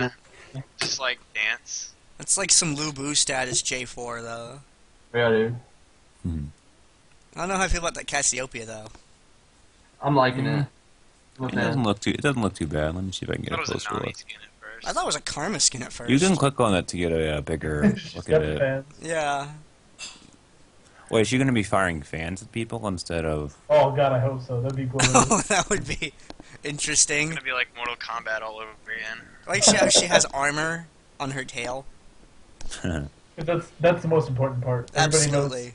knows murder. I'm sure it goes up the whole back, but Have you ever tried to trip a snake? I mean, man, they fall over so easily. They really need that. But her chest. That's it's okay. You can leave that exposed. Well, she's like half snake, so her Why would you internal ever anatomy. aim at that? Jeez, Yeah, you don't want to ruin that. You might need it. it's not like you have no. to protect that area of the body or anything. Well, no, you got it right half hard because she's part snake, so her anatomy's internally very different. So when you think you're gonna stab her in the heart, nothing happens to her. She's fine. Well, I mean, it's not like she has to worry about getting chopped in half or anything, you know. It'd be a little weird. It's not like Darius exists or anything, right? No. Did you see that image of? Yes, yeah. I was playing in that. Oh, game, you were in if I that remember game. correctly, yes. There was for the other guys in the call. There was a Reddit post. no. There was a game that I was casting in the Dominion Where tournament. basically Cassio ulted on ulting Darius, and he got frozen in midair in that ult Yeah. pose. Just like Oh, I love that. I saw that somebody do that to a Garen when he was mid Q. So he was literally flipping in air. His feet were off the ground. He looked like Sonic with the sword. Yeah. And he pulled there. Gotta get Cassiopeia will find your frames and she will show them to the world. She will shit all over them. So Sonic good. gets a sword in some of his games. It's just, what? Whoa, hey, that's, What? Are you Yeah. kidding? let's not talk Yeah, about he- bad Sonic games, man. We can go Sonic know. 06. We can go Shadow Sonic- the Hedgehog. Shadow gets a gun. Oh, Shadow gets a dude, gun. Shadow That's the all I'm Hedgehog. gonna say. That disgusting Lord. game. I If think that this wasn't new- racist enough, Yeah, you that can quirky swallow skin, that quirky skin is. I would buy that just for when I get them in ARAMs because holy shit, that is amazing. Just check Wow. out your internet page, but if you Is my internet getting or your internet? Oh,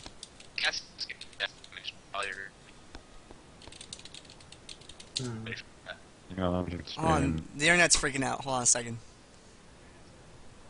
Hopefully it'll fix itself. I think it's working again. That's almost.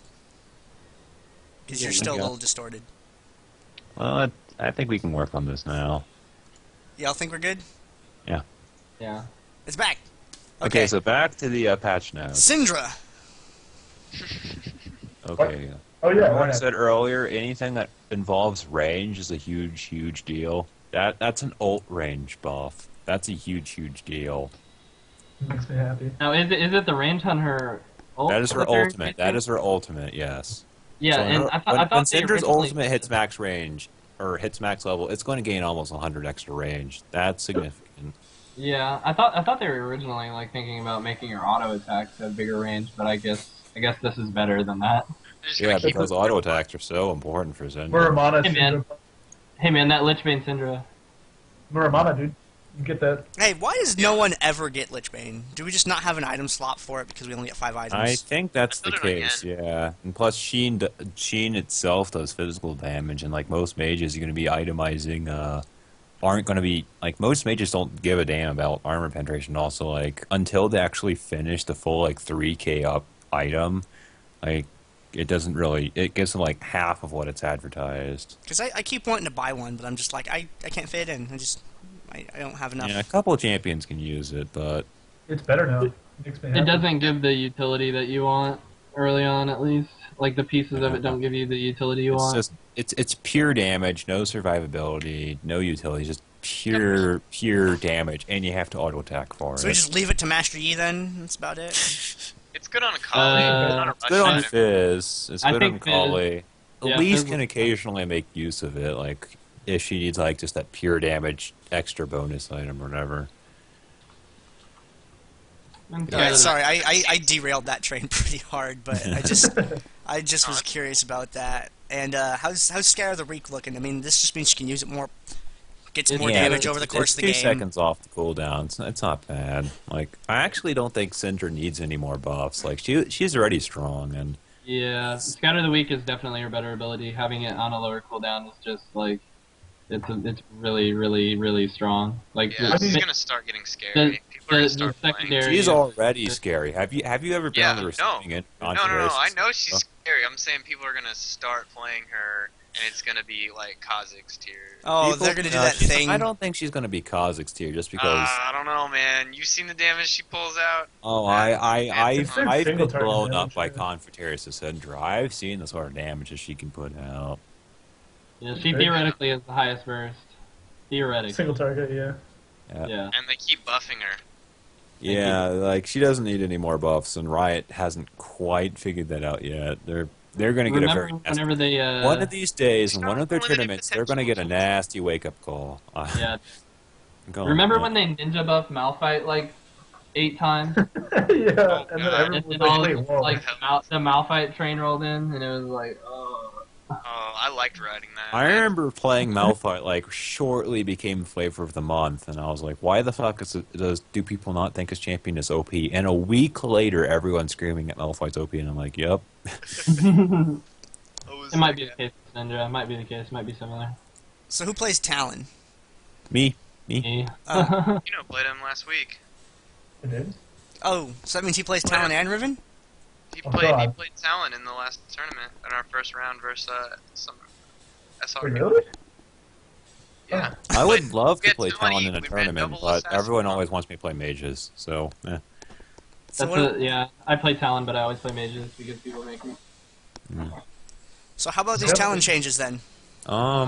They look bigger. They're nerfs, but they look like they're bigger nerfs than they actually are because of his cutthroat change. Yeah, I Explain? remember they talked about that. The whole Yeah. bug. Where Yeah, damage apparently his application E has been broken, and since his release, it's supposed to give him the damage buff, like the percent damage buff, but ever since his release, it's been completely broken. It has never once worked. So they finally fixed it, and now they're having to nerf his numbers as a result because this whole time he basically didn't have the damage amplification from his E. So yeah, they fixed it, and that's a huge buff, and something has to give. So What that does change though is that it lowers his AOE. yeah, It's only going to be cutthroating one target. So basically, his single target is going to be unaffected. His AOE is weakened. his single target I Okay, think is that- slightly buffed for early game, but yeah, he's losing a bit of the fight changing power of his ultimate, which I mean, you know, like he was an assassin who basically assassinates his entire team at once, so I'm kind of fine with that. Somebody says Talon is a mage. I mean, he kind of plays like a mage. He is. He's a mage. He's a mage Like- that operates off of 80 items, which 80 Like, I items. picked up Talon, and like the very first game I played after I picked up Talon, I went like, I can't remember, I was like 17-7 or something. In the next game, I had like 20-something kills. Yeah, he plays just like a mage. He's really fucking strong, and yeah. Okay. So, monkey stance. No one is going to play Udyr ever. Yeah, I know it's a big deal on SR, but I can't really. Black It's Cleaver, not even a big deal at SR. He still just It kite definitely it. It's just penetration Yeah. changes, too easily kited. Udyr, like that. He needs a gap closer, I think. I was talking Kyle came up to with a good idea. Heavy this Yeah. morning. I was telling him, imagine if Bear Stance did what EW does. If he could just break out of slows, plus get the movement speed buff and the stun. I think that would like totally turn the champ around. Oh yeah, It would make make it like Garen's Q. brutal. Yeah. It would Yeah. just make it brutal. It would be such a cool and fun champion to play. But nope. One Zyra plant completely counters Udyr. He cannot handle the Thorn plant. Thorn plant Just is having- just like, no. Just having Janna means Udyr is a useless champion. It's so funny. Yeah. Thorn Plant's the final boss for Udyr, man. Oh But my no. god, I remember. I think it was 2 or 3 weeks ago. I was playing some solo queue and I was forced to go bot, so I just grabbed Brand, and it turned out I was against like Nyx's Udyr bot, and I was like, oh, it's gonna be so I fun. watched Like, the game. I Rylai's, and he could not do anything Yeah, because basically. Rylai's like, You can always He's buy super hard to switches kill, though. too. True facts. Udyr is hard to kill, but the thing Oh. is you never have to kill him. You Yeah. just run away. and you could just ignore him. Like, he doesn't actually do too much in the way of sustained DPS either. All he has is beef. He can, but if he does itemize for it, then he's not Yeah. like invincible. which- Udyr's just, I don't know. I think he just has kit problems, kind of like Cho'Gath. just an old champ with a really weird kit. Yeah. V bug fixes. I haven't actually played enough solo queue to see how this affects. Oh god, the vibe Yeah. was so terrible. Vi is I felt she hurts. Like good Vi players would always like. Yeah, I've seen like a ton of Vi in like solo queue before these changes. Like, I know she's powerful. Like, especially especially if you're playing like a squishy or something. Like, oh my god, she is annoying as hell. She's scary as hell too. So she's probably going to catch a few nerfs in the future. That's my guess. Yeah, I think she's really good, and the fact that she has bug fixes means that she's not a pain in the ass to play. So she's gonna see a lot more play, and she's gonna solidify that you're not allowed to play 80 carries.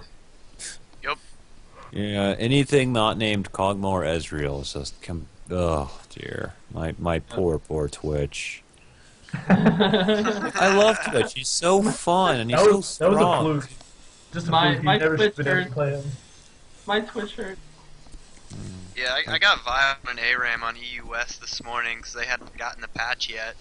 And like I was just randomly playing and I like start charging this Q and then all of a sudden like got hit with a stun, couldn't use it. Cooldown was gone, everything, mana was used. I was like, oh well, okay. Now I'm and can't cast my skill. Yeah, that's Alright. really stupid. So fixing bugs, down with it. If her kit seems to deal a little bit too much damage, but Yeah, she's like melee vein, but whatever. And speaking of EU West, who's EU West counts as 30? Did any of you guys have a 30 on Europe? I'm almost 16. Mine's I like think 8. I'm like level 4 or something on the US. Same. Yeah, I haven't spent too much time on that. We gotta go They give invade out them bigger sometime. RP prizes than we do though. What's that? They give out bigger RP prizes. That's only because it's just for Euros. Yeah. So, yes, it's more RP, but it's also technically more money at the same No, time. actually, I think the RP like the cost of like how much RP takes to buy stuff is the same. It's just they get more of it. No, it's €5. Gives them €5 worth of RP, just the same way that $5 gives us $5 worth of RP. Yeah, but the RP itself, like, But it's the based off champions still- USD, so But it the gives champions, the I same. think, everything still costs the same amount of RP, so they basically get Oh, more. that? Yeah. Okay, yeah, I see what you're saying. Yeah. Shenanigans. Anyway, Ziggs. Yay, I Just guess. indicators. Oh yeah. dear. All right. Can I just skip the Summoner's Rift changes? Do we care? Yep. Yeah, no, you should move on to items, basically.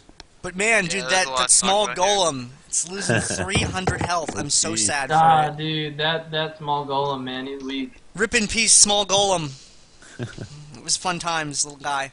Okay. All right. Like, guy that caps mid. Man immune. Base 80 increased by 10 because whoa, that whoa, was whoa, dude. totally...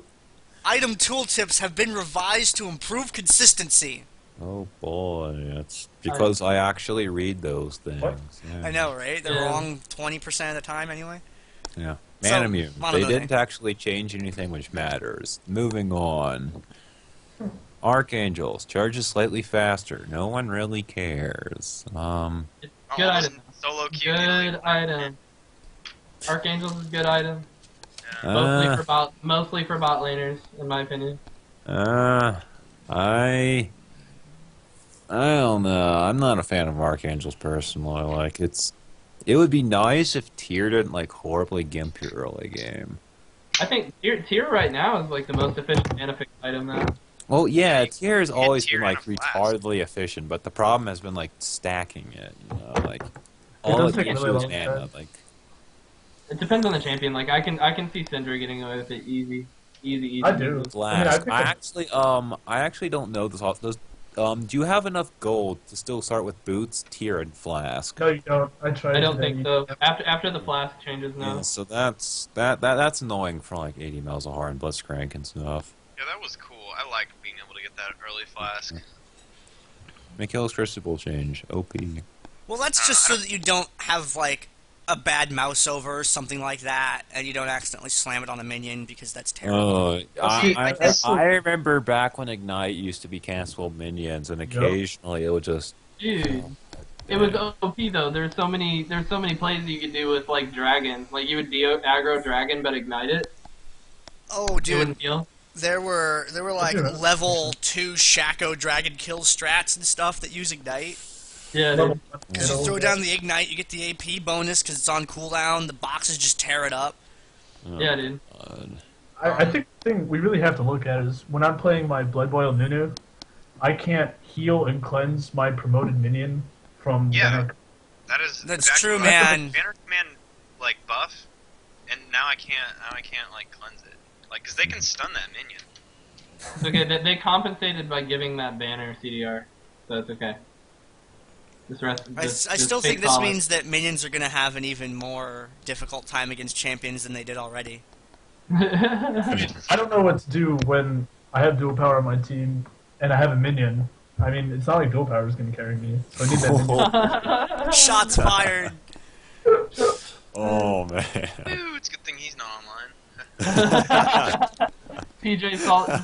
Everyone do that thing where they immediately look at their friends list and be like, Oh, God. alright. Okay, Last Last Whisper cost. Whisper. That's annoying. Yeah, that's a really unwarranted. It hurts 80 carriers more than it hurts 80 casters. It's a really stupid, unwarranted nerf. Like, it's dumb. I don't know why they did that. X-Tech Gunblade Spellvamp no longer stacks like mad crazy. Wait, what? Where? Oh, Yeah. God.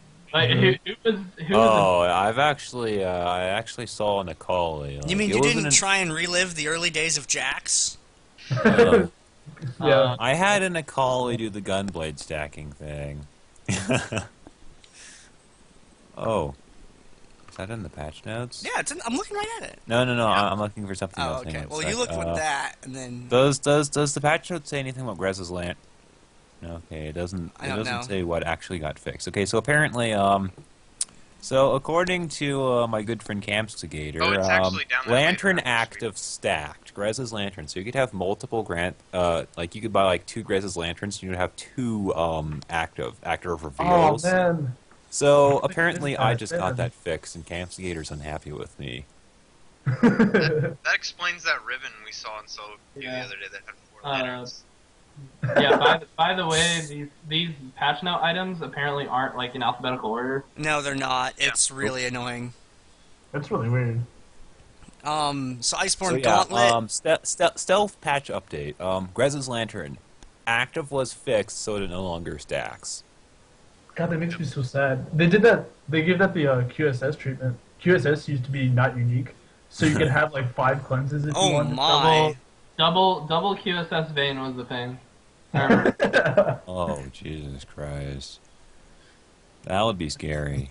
I don't like It was like a legitimate built-in tournament thing. Double QSS vein. Yeah, I can imagine just because, like, double fucking, like... Now imagine double QSS Vane with cleanse.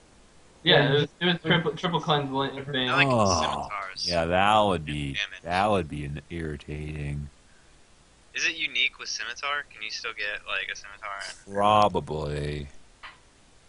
Probably. I think I have a scimitar in my match history. Let me check. Bring the meta back. It's not here. No, please. Probably as a named passive. Yeah, it's probably one of those named passive things. That's my guess. Let me check. Let me check the whole wiki. That's because I'm lazy. Fix over sash. I don't think I've ever built the item. I've gotten it a couple times. I've cleansed. I've I've gotten cleansed QSS, I just never had enough to like finish it off. some. I know, right? Cleanse It's blade. like that last item that you're building. Yeah, anyway. unique active Quicksilver. Yeah. know. Iceborne Gauntlet. Slow field reduced. I was hoping for so what they were originally planning in like the PBE, like the change they put on it in the PBE was ranged champions have a smaller slow field and only slow for 20%, and I'm really sad that didn't go through. Yeah. Because Ezreal fucking needs that nerf. Yeah, Like really. it's still too strong on him in my It opinion. doesn't even do a lot of damage. It's just It's just annoying as hell. Yeah.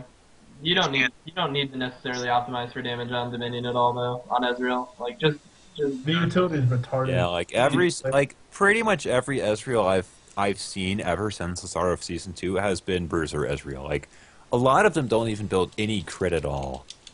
Like, and they barely build any AD. They just go for, like, Zypher, Frozen Fist, and they just tank up. It's just like, oh god, why? get like a Black Cleaver maybe. Yeah. So, don't even remind me, man. oh, Jesus. Yeah, all Black Clay for all the damage they need. So stupid. So yeah, Gauntlet. Nice nerfs, not nice enough, needs more nerfs. Sanguine Blade. Colors. Sanguine Blade. How do you feel about Sanguine Blade, half-hearted? Hang on, okay, 300 less gold, more AD, you reach max stacks quicker, and you gain more AD from stacks. That's pretty significant. Yeah. I don't know. I it's still less don't total. like building it. I still don't like building it. Actually, it's the Yeah, same. I don't like building it either, but it's definitely a strong item, and I think we're going to see more of it. I mean, it seems more like a sustained Blizzard type thing now. Like, because you can kind of get it for cheap and get Mass Lifesteal. This means rest in peace, the Vi build, right? Because the They can't Iceborne see your Gauntlet overlay, change. Gandair? No. Gauntlet is still just as strong as ever, in my opinion. Like, Okay, that, they so- did not... It's still Like- viable, ladies and gentlemen. Oh, I God. get it. Lol. Oh, the puns that they burn. Sorry, I love that picture to death. It makes me so happy. I was at I saw that forum post where it's just the character portrait and then like 8 or like 12 pictures. of Okay, just the moving item. on to what is by far the largest item change. Black Fire Torch. Yeah. That's a significant nerf in my opinion. I think it's a The buff. cooldown's a big deal. Cooldown Well, is it would be a buff if the cost changed. If the Yes. cost didn't change at all like that. Oh, well, yeah, that'd be overpowered if the Look content at changed at that. all. Like But that's they basically just 4K tacked gold. on- Like, Damn near that is 4. Trinity It's Force basically level gold. 4,000. That's unreal. Yeah, that is Trinity Force level gold right If there. they took off the pick, they just get rid of it because people are starting like the bad people in solo queue are starting with Oh. lucky pick, realizing not God, realizing Okay. they're yeah, bad. I hate that I- new trap. I love the Fiendish Codex, though. I love building Fiendish Yeah. Codex. Like, Yeah, I love it. Fiendish On Codex- anyone that needs mana regen and CDR, I love it. And the fact that I can just mush together my Haunting guys and my Fiendish Codex is awesome. Yeah. I can see where, like, the people that don't care about mana regen are, like, mad about it. Like, I don't know, I guess Rumble and stuff like that. but- EFT was OP anyway. Just so- what is up with this cage, isn't it, though? Why can't they put a blasting wand in there instead?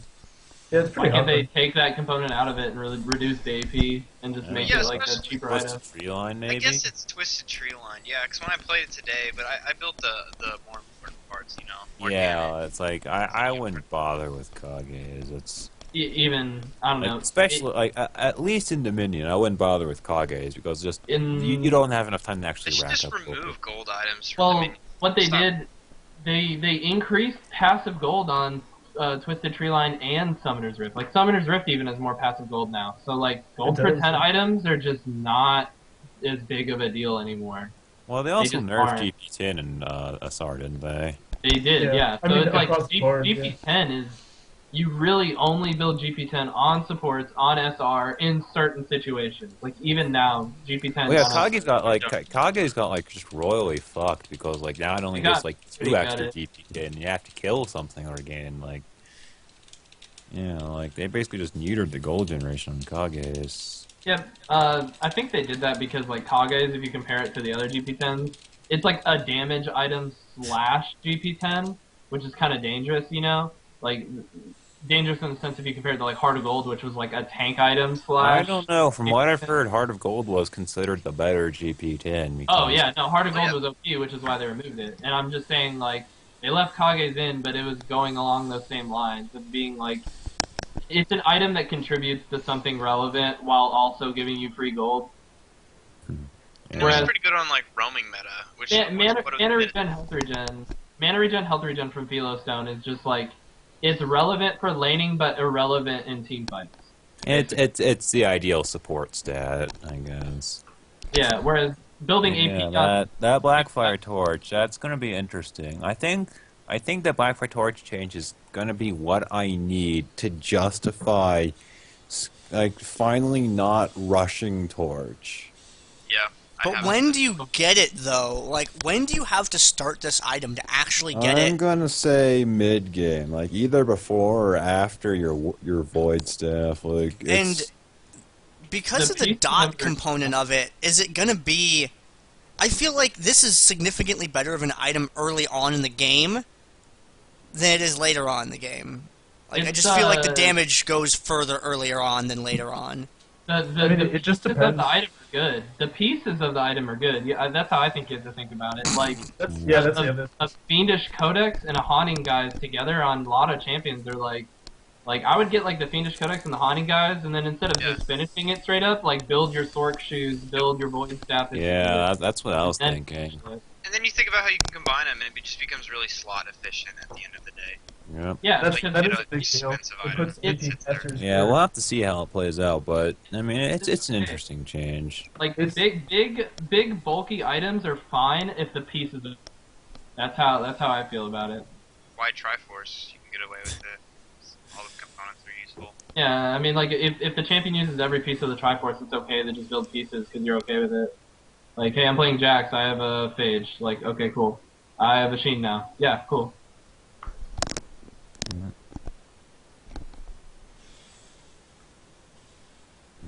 All right, that sounds good. Anyone got anything else to say on that? I mean, I think that basically covers everything. The CDR did go up by a Yeah. fat amount. Double, yeah. Well, because now you're actually buying CR as part of the component, so it's just adding more. And plus, like Dominion, you have to itemize for cooldowns anyway, so this just helps out the mages who would buy it, which is all. But yeah, I was buying Codex on some things and just sitting on Codex for the cooldown AP regen stat, and then like selling it later. And so now it'll at least combine into something. Yep. I really like going Blackfire and Morello's. Like, most of the time it sets you above the cap if you mastery for it. If you mastery for CDR, it puts you above the cap, but I mean, just the fact that Morello's and Blackfire together give you 40%. It's pretty awesome. I feel like it's almost too easy to get cooldown reduction. Well, now It you have is. to get Frozen Heart on everything. Yeah. Now you do. Well, not everything wants to get a Frozen Heart. Between like, some of the Frozen more, Heart, BFT, Morello's, like, you got your counter build item right there, you know, if there's you a need... couple mages who do not who just want to build pure damage because otherwise they just don't do enough. But yeah. So, like I know Confiterus, like, when I was asking him how to play Sindri, he told me like you just build damage and none of that tanky AP stuff I like to do. Like you just like there's some mages like Cinder who just need to build like almost pure damage. Her You need the scaling is ratio. too dumb. Her scaling's too dumb to not utilize it. Like, and the fact that she's safe, she can just engage. Well, from I think it's a combination of her scaling and the fact that her bases are too low. Like you have to build damage in order to get damage on Totally. Syndra. If you Because, play like- Syndra in the top fight without any sort of flat AP to start with, like if you start off with like 3 AP and like move speed and armor and like magic resist, you don't do damage in the top fight. You Oh, just yeah. don't notice it. Yeah. Like I remember like the first time I ever tried playing Syndra, like I tried doing my usual tanky AP stuff like Rylai's, Void Staff, just as like my soul source damage, and she just did jack for damage. I was like, okay, that doesn't work. Like, you cannot build her like you can Brand or Annie. Okay, so we got Woda. It's got Kage's pick, Hextech Revolver now. Dominion nerf. Dominion nerf Yeah. SR. It's like more of a SRTT noob trap buff. than it already was. It's Woda is already so inefficient, and now people are Yeah, gonna, that item they're is gonna just- get that Cage's pick, and you're just gonna cry even more. Right. that Woda is dumb. I don't like that item. I don't know, like I've actually played like enough ARAM to actually realize the power of Woda. Like I think it's underrated. People don't realize just how much that spell vamp gives them. But Well, just ARAM's the a little bit Hextech of a Revolver, different Yeah, amount, ARAM is a bit different, but still, like the amount of like, spell vamps. I and, do like, think it is underrated, but at the same time, that is just a net like it's a nerf. It's a nerf for an already weak item in Dominion. So, bleh. all right, and Twin Shadows Summer's Rift item, isn't it? it's both. Is it? Because I've never seen it. I've never seen anyone build it in Dominion. We've been aren't we've you been just playing ready? that We have for- the- yeah. We have the resident build Twin Shadows and everything person right here. All right, why don't you talk about it, man? Go for it. Me, I liked it a lot. I was using it on Assassins because it was really cool. Because like I was using it on Akali. It reminded me of Old Sweeper where it would give him vision over time. It's a really good like anti-Cassidon. Like he flashes over a wall like a sissy, and then you just hit that active and then it chases him down, and then now you can go Akali ult over the wall. You can use it to like initiate team fights and stuff. Like you just group together at a speed shrine, hit the active, and just follow wherever the shadow goes, start a fight. But now with increasing the magic resist and bringing down the AP, it's just I don't want to build it on things that I'm trying to build damage on as well. Like it'd be an okay like tank item, like a support type thing. But I don't think it has a place on anything else anymore. Which makes me sad because I had a lot of fun with it. It just means I'm gonna be building it from now on. Everyone's gonna yell at me when I use it wrong. Sounds good. Yeah, Yeah. I'd build it on Leona. The active on it is really good, especially on Dominion where like vision is easily available. Like the sweeper items are going to be built. That's an obvious thing. But the fact that Twin Shadows like slows people, it's more of like it punishes bad play. It punishes bad positioning really hard. In a coordinated team setting, you can really take advantage of that. All right. But it is. And it is the changes to the item it's more tankiness, less damage, and I mean the move speed by 1% is kind of irrelevant, but still good. It's a support item now. Yeah. I don't know. I think it would be fun to do it like on Summoner's Rift, maybe on a Smurf account or something. Just like build it and just like use it to hunt their jungler. Just find out. Just go in their jungle, just near like race, and press the active, find where their jungler is. Oh God. Have some fun with him, low health at red buff or something. Make the jungle extra scary. He'll Yeah. have a terrible game, but everybody else will have an amazing one. Yep. All right, so we got what else we got? We got Banner Command. Yeah. And that's No. CDR is anything like add CDR is a nice buff for Dominion. I don't think we'll see it much though. Yeah. So yeah. good change. You definitely trade 10 AP for 10 CDR. Was, Well, I yeah. probably wouldn't get Banner of Command anyways, but I think For for like Ragnarok, bot it might be lane, not. It well, for fellow ARAM goers out there, it's a slightly more attractive option now. I would actually consider buying it now. Ninja Tabby's a big deal. Like, if you've ever been on, like, for those ARAM players, if you've ever been on that stupid 5 melee team and you have no way to push down their fucking tower, Banner of Command. That's all I have to say. Between that and Aegis gives your creeps extra resists, and then Banner of Command gives you your team regen, which is good because your team's probably taking poke. That's bad. And then it increases your minions' damage and gives you the promote minion active. I can actually maybe see that on 80 Malzahar now. Maybe, I don't know. Like, the problem with it is that it goes AP instead of AD, so... Because Malzahar's problem's pushing. I know, right? Well, I mean, it's a flat... It's a percent damage buff to his minions, which are basically all of his DPS, so... You could actually argue, using Voidlings to murder people while they're ulted, if you grab the E on them, it could actually be kind of cool. Well, yeah, and I remember some people starting fights with the old promote minion, like bot lane. If you start a fight and you're fighting around that creep and that creep starts aggroing to you, it does a lot of damage. Yeah, those promoted minions do have, like, retarded amounts of attack damage or something. My favorite Malzahar gimmick is a Shard of True Ice, because you can put it on his minion, so that way they... Oh, really? I didn't realize you could put it on minions. Yeah, it's not a very good idea, but it's really funny. Yeah, I can imagine. Now we'll just see Necrogen play as Blood Boil Nunu with his promoted minion again.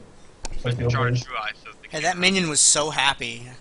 Think about being a minion in this game, and all of a sudden you have a summoner that just loves you.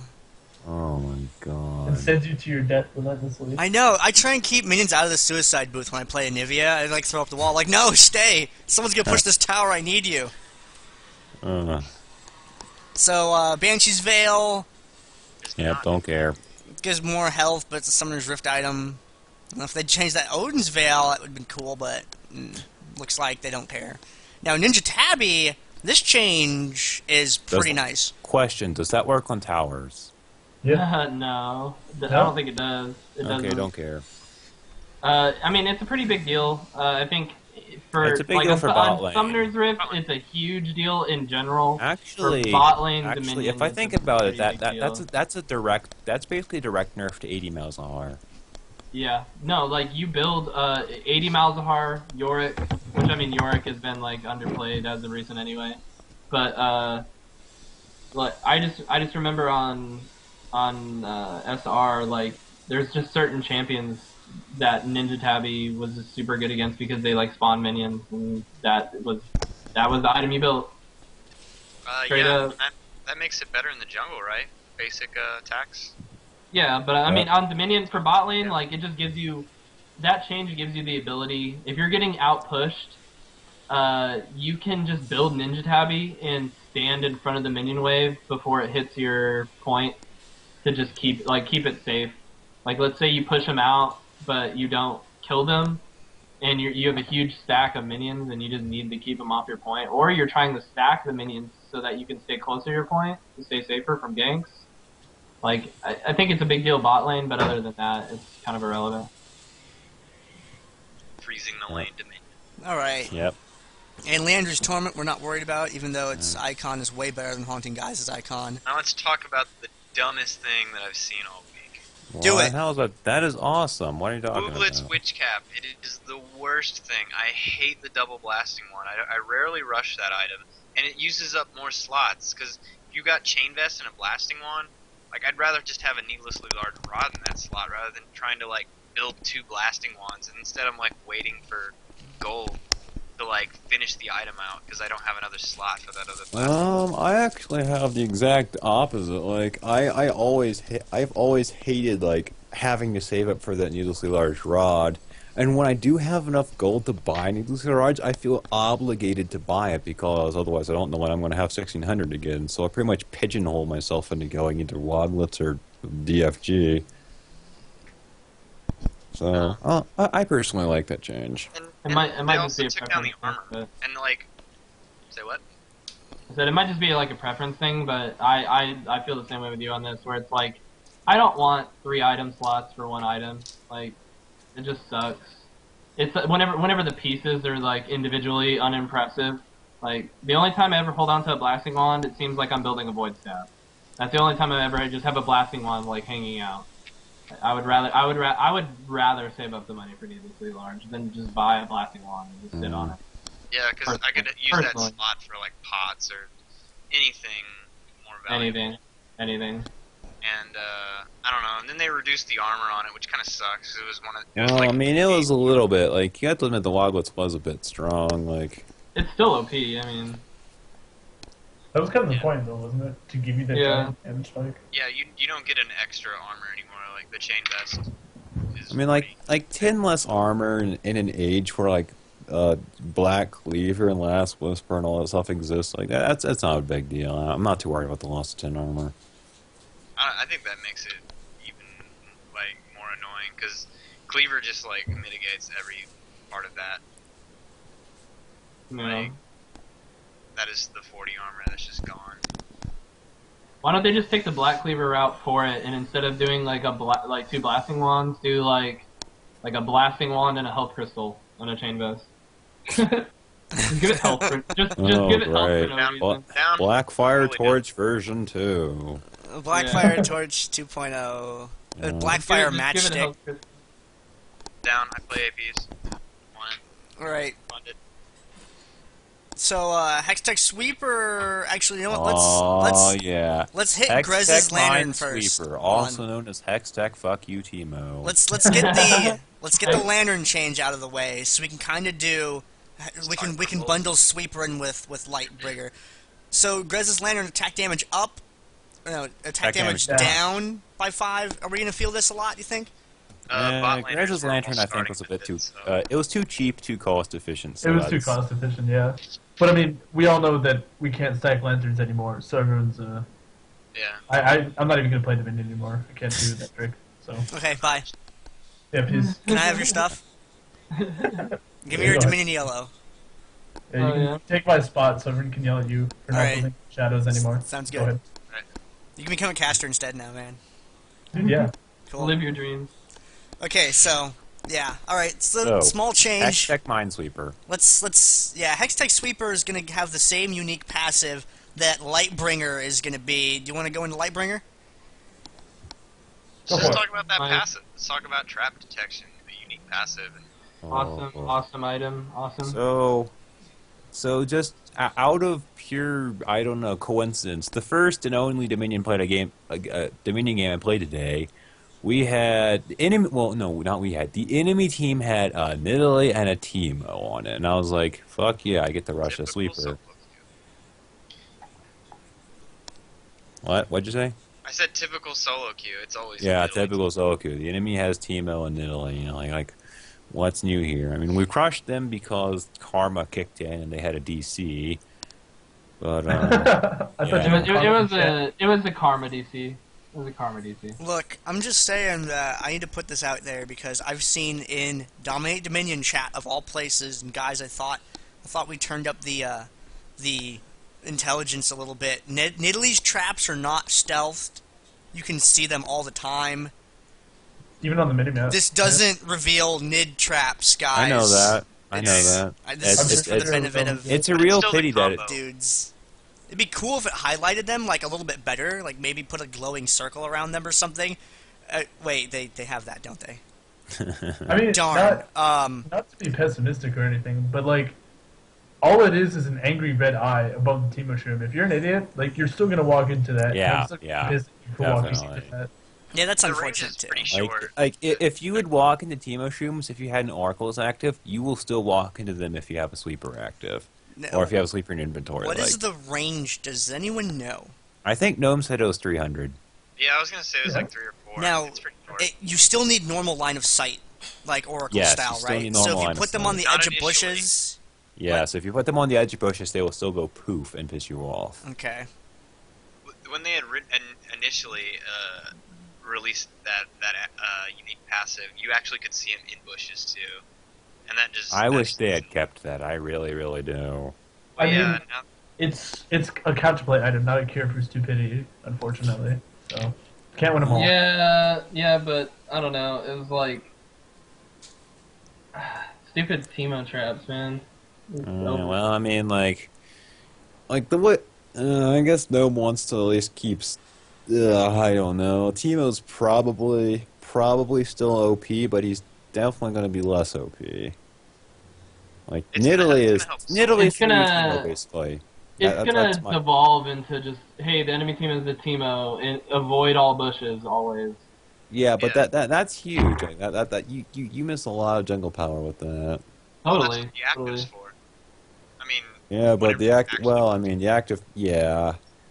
The active. Well, I don't know. Like the problem with the active is on a 60-second cooldown. Teemo Shroom's late game is on like a 15-second cooldown. So like I remember last I think it was 2 weeks ago I was playing against Point Defense, and for some stupid reason they gave me Teemo. And like Sauron, he was playing like he was a scumbag. He took my brand from me. It's like he would pop sleeper active in like mid brush, and he'd just walk up to it and clear out the shroom I had in there. And I'm like, oh, okay, be that way. And then immediately after the dust clear, just walk in and put another shroom down.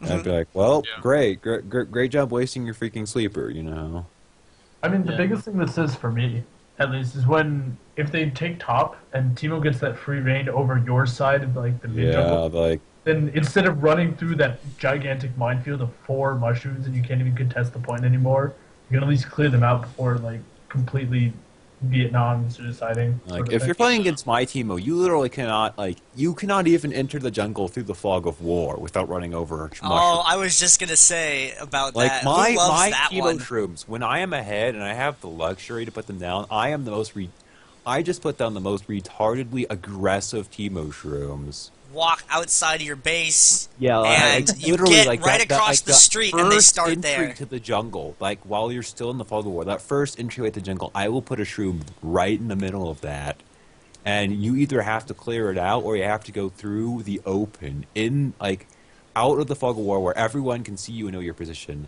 Yep. And then they'll try and go back in me, right there, I too. know when you're leaving spawn. Like, if you're playing against my team, I know exactly when you have left your spawn. Yeah. Because you cannot get into the jungle otherwise. That's the best Teemo tactic I found playing him because I would just great. put shrooms in the most obnoxious choke points ever. Anything that is a choke point that you cannot go around the shroom, I will put a fucking shroom there. And now I know when you're trying to go through somewhere. Even if you have an oracles, you have revealed yourself to me. Yeah, I used to put them like just in these locations around the spawn point where nobody would actually hit them, so that way they would just walk by the vision all game. No, I like to have people walk over shrooms because Teemo is really lackluster in team fights otherwise. Like, he has to whittle people down, so I will just put them in those choke points where people will walk over them. The other two really good uses I found in addition to the one that you mentioned, which when I started doing that and saw how effective it was, I'm like, wow, why doesn't anyone else do this? Well, maybe not. A lot of people do it, but I'd say it's like half and half. Most people like to mine up the speed shrines and the health. Most people just like mine up like the speed shrines, and, like the brushes and the health shrines. And I'm like, well, you're not making the most of your shrooms. I mean, that's not bad of them to do. Those that, are but annoying they can do better. shrooms, but like I don't know, like my shroom. I like to think that my shrooms are a lot more annoying. Yeah, it's definitely awesome watching a Jace go to half health before he hits the speed shrine, and that's amazing. But when in the bottom lane, you can put a mushroom out that corner where they will turn left or right to go down to the bottom tower when they're defending it. So they'll exit their spawn, they'll turn that hard right over a mushroom and get slowed, and then you can turn them into a fine pink mist before they can get back to the healing part. I've actually gotten my eyebrows. I think I was duo killing with Booberry, and I actually got him a kill because like I had a mushroom in their bot, the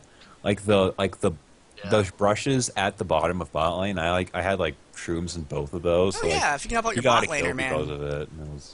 They love that. They love that shit down there. They yeah, can take and advantage of that. Teemo, like all it takes is one shroom, and like all you need is like one shroom, and like that. In that path to the bot lane speed shrine, and like as long as your bot laner has good map awareness, they are completely gank immune. Mm-hmm.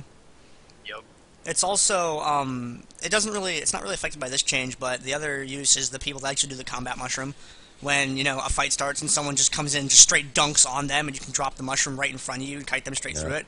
Or if it's a big stand and deliver engagement, you just throw it down like a normal like AoE spell that you'd use, and it does a bunch of damage that way too. And a lot of people I found don't ever expect that and just stand on it the whole time. Well, during like the fight. in combat, I think people are they either don't notice the shroom go down or they just aren't able to kite around the shroom. Like a lot of people, like if you put a shroom down in the middle of a team fight, like even if they do notice it go down, they won't actually go out of their way to walk around it.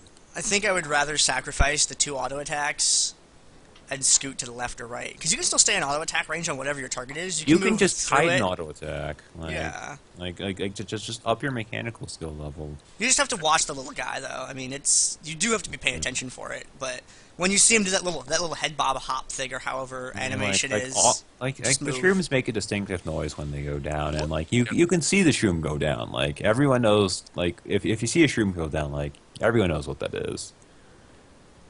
Yeah. Okay, so I think it's gonna help solo queue a lot because there's been too many kitsies out there who just like spam Teemo and like they just got to like super high elo and now they're continuing to spam the Teemo shrooms everywhere, and you're not learning anything from these matches because you're not able to do the things that you would normally I've seen Teemo spammers. I've seen casts and spammers, and typically they just do not like. They got the high elo by the power of OP spam, and they don't actually have the skills the OPness of the champion they're playing compensates for the lack of skill, and like when they go up against actually strong players, it shows. Like I can actually tell that these people are weaker mechanically, weaker map awareness wise. Like I can just watch their play and just be like, yeah, that guy does not belong here. Like I played the other day and there was this Teemo on my team that had like Zerg Greaves and then rushed like Lichbane and then Malady. And like he was still like getting a lot of kills just because of just the nature of the champion. Just because Teemo, you know. It was just sad. No CDR, like barely any AP. Zerg Greaves, like it's like crying. Yeah. Combat Teemo. So we didn't really touch on the other changes that made the Lightbringer. We just kind of went and ran on that one. But unique passive, Vanquish, basic attacks of 20% deal 100 bonus magic damage. That's basically Lantern passive that works against champions, and I'm not sure I like it because it's basically RNG damage, and I don't like RNG. Yeah, I mean proc-based damage is cool and all, but unless the entire game is based around it, I don't like how it's kind of just on one item here or there. Yeah, I honestly think Gnome should change that. Like, he should just get rid of that passive. I just give it back the anti-minion thing and maybe put a little bit more damage into Lantern, or into Lightbringer. Like just give it like 10 or 20 more AD, or like give it like 10 more armor or something to compensate for lack of the bonus damage. Instead of a pickaxe, make it a brutalizer. You could World of brutalizers. You could half the magic damage for minions and then quarter it for champions. So it's just like 25 magic damage on champions, 50 on minions. Yeah, just make it a guaranteed proc or something, or like Wit's End type thing. Because like a percent damage proc. Like you either get, because I can see like just random strings of bullshit kicking, and like either you don't get any procs at all, or like you just get a ton of procs in a row, and that because you're gonna see Lightbringer and like Phage Ezreal just like walking around and getting procs every time he queues. On both items. I hate Phage because of that percent bullshit. Oh my god! I just remember. It's like the enemy Ezreal always gets the first hit Phage proc, and I literally cannot get a Phage proc to save my life. It's like, well, fuck. And right there. I think that's all we got for item changes. Yeah. We managed to exhaust the list, so there's just a few general changes. Pickpocket now displays a buff timer, which is kind of neat. I mean, that's a minor change and doesn't really see a lot of action in Dominion land. If you're taking Pickpocket in Dominion, you're probably doing something wrong, and you shouldn't be that far into the utility tree. Yep. Yeah, sure do. But it's still cool for it to have a timer. Yeah, yeah. It's a cute wall thing. It's That, nice. that's definitely a nice quality of life thing. Let's I'm see. trying to see anything else that's even related to Dominion. Oh, I'm gonna talk about the Darius spectator Spot. changes. Darius Spot and Dominion. Oh, please Well, no. AI. Darius Spot. It's OP. Blade of the Rune King, Ruby Grounds. Now is it on the way to Dominion? Please. I have no idea. It's gonna sneak in. It's gonna backdoor. I want I'm it on actually Dominion so interested bad. by the Ruins King. Like, I used to think that it would be too strong, but like, I actually miss bruisers now. I really do. Like, but with all these assassins running around, it's like, just give me my kiteable bruisers back, please. I miss playing 80 carries, and like I feel like Blade of the Rune King would open up a lot of options for 80 carries. Yeah, A Blade of lot, Ruin a lot King of would be good on like. I mean, yeah. I just give me my just give me my enemy bruisers back, because I can kite those. I can't kite assassins, but I can kite bruisers. What's better than Kitte's? Like, we were talking about how no one knows that item. Oh, Like, fuck. I Blade just- of the Rune I King. wanna play, with like- Quick again. I want to play like tanky, like Blade of the Rune King Zephyr Ash. What? Yeah, Oh, I dear. want to play that. I want to play that where I'm just like I'm an Ash that's hard to kill but does like % health damage and just runs around and heals off Blade of the Rune King. Mm. Be a good Yeah, time. CDR Ash. I went against one like yesterday or something. It was really, really annoying. It's annoying, but it does like no fucking damage at all. Like, I've But if played. she had I've Blade- actually played CDR Ash. She does no damage at all. Right, but Blade of the Rune King is % health. And Yeah, you I have know, I that know. person- You got Blade like of the Ruin King would back- probably make that build viable, or more Yeah. so. Than, And you could your one damage item could be drum roll Black Cleaver. It'd be awesome. Surprise. well, I mean, Ash already got a bruiser. Ash already got a brutalizer, you know, All right. or at least CDR Ash anyway. So we got some spectator changes. I actually have an area of expertise, man. What's this? Yeah, I was gonna say, Gandair, talk to us. Tell us. I can tell you about it, man. Gold totals of more than 3 digits will now include punctuation for easy readability. That's awesome because they don't display an entirely large font anyway, and because it only takes up a small portion of the screen, it's nice to be able to see it easier. And I think this is going to be really good for people that prefer low quality settings like I do. I really like to watch streams in like 360p, just because it's easier on the bandwidth, and I just really, I don't know. Like, if I'm going to watch something in really high quality, I mean, it's going to be like a really special event, and I'll watch it on like the big screen and stuff like that. But if I'm just watching on my computer, just give me some more bandwidth. I mean, I know the game well enough to kind of get a general understanding of how things work, and sometimes the gold totals kind of slip by the wayside, and same things with item names and stuff like that when you hover over them.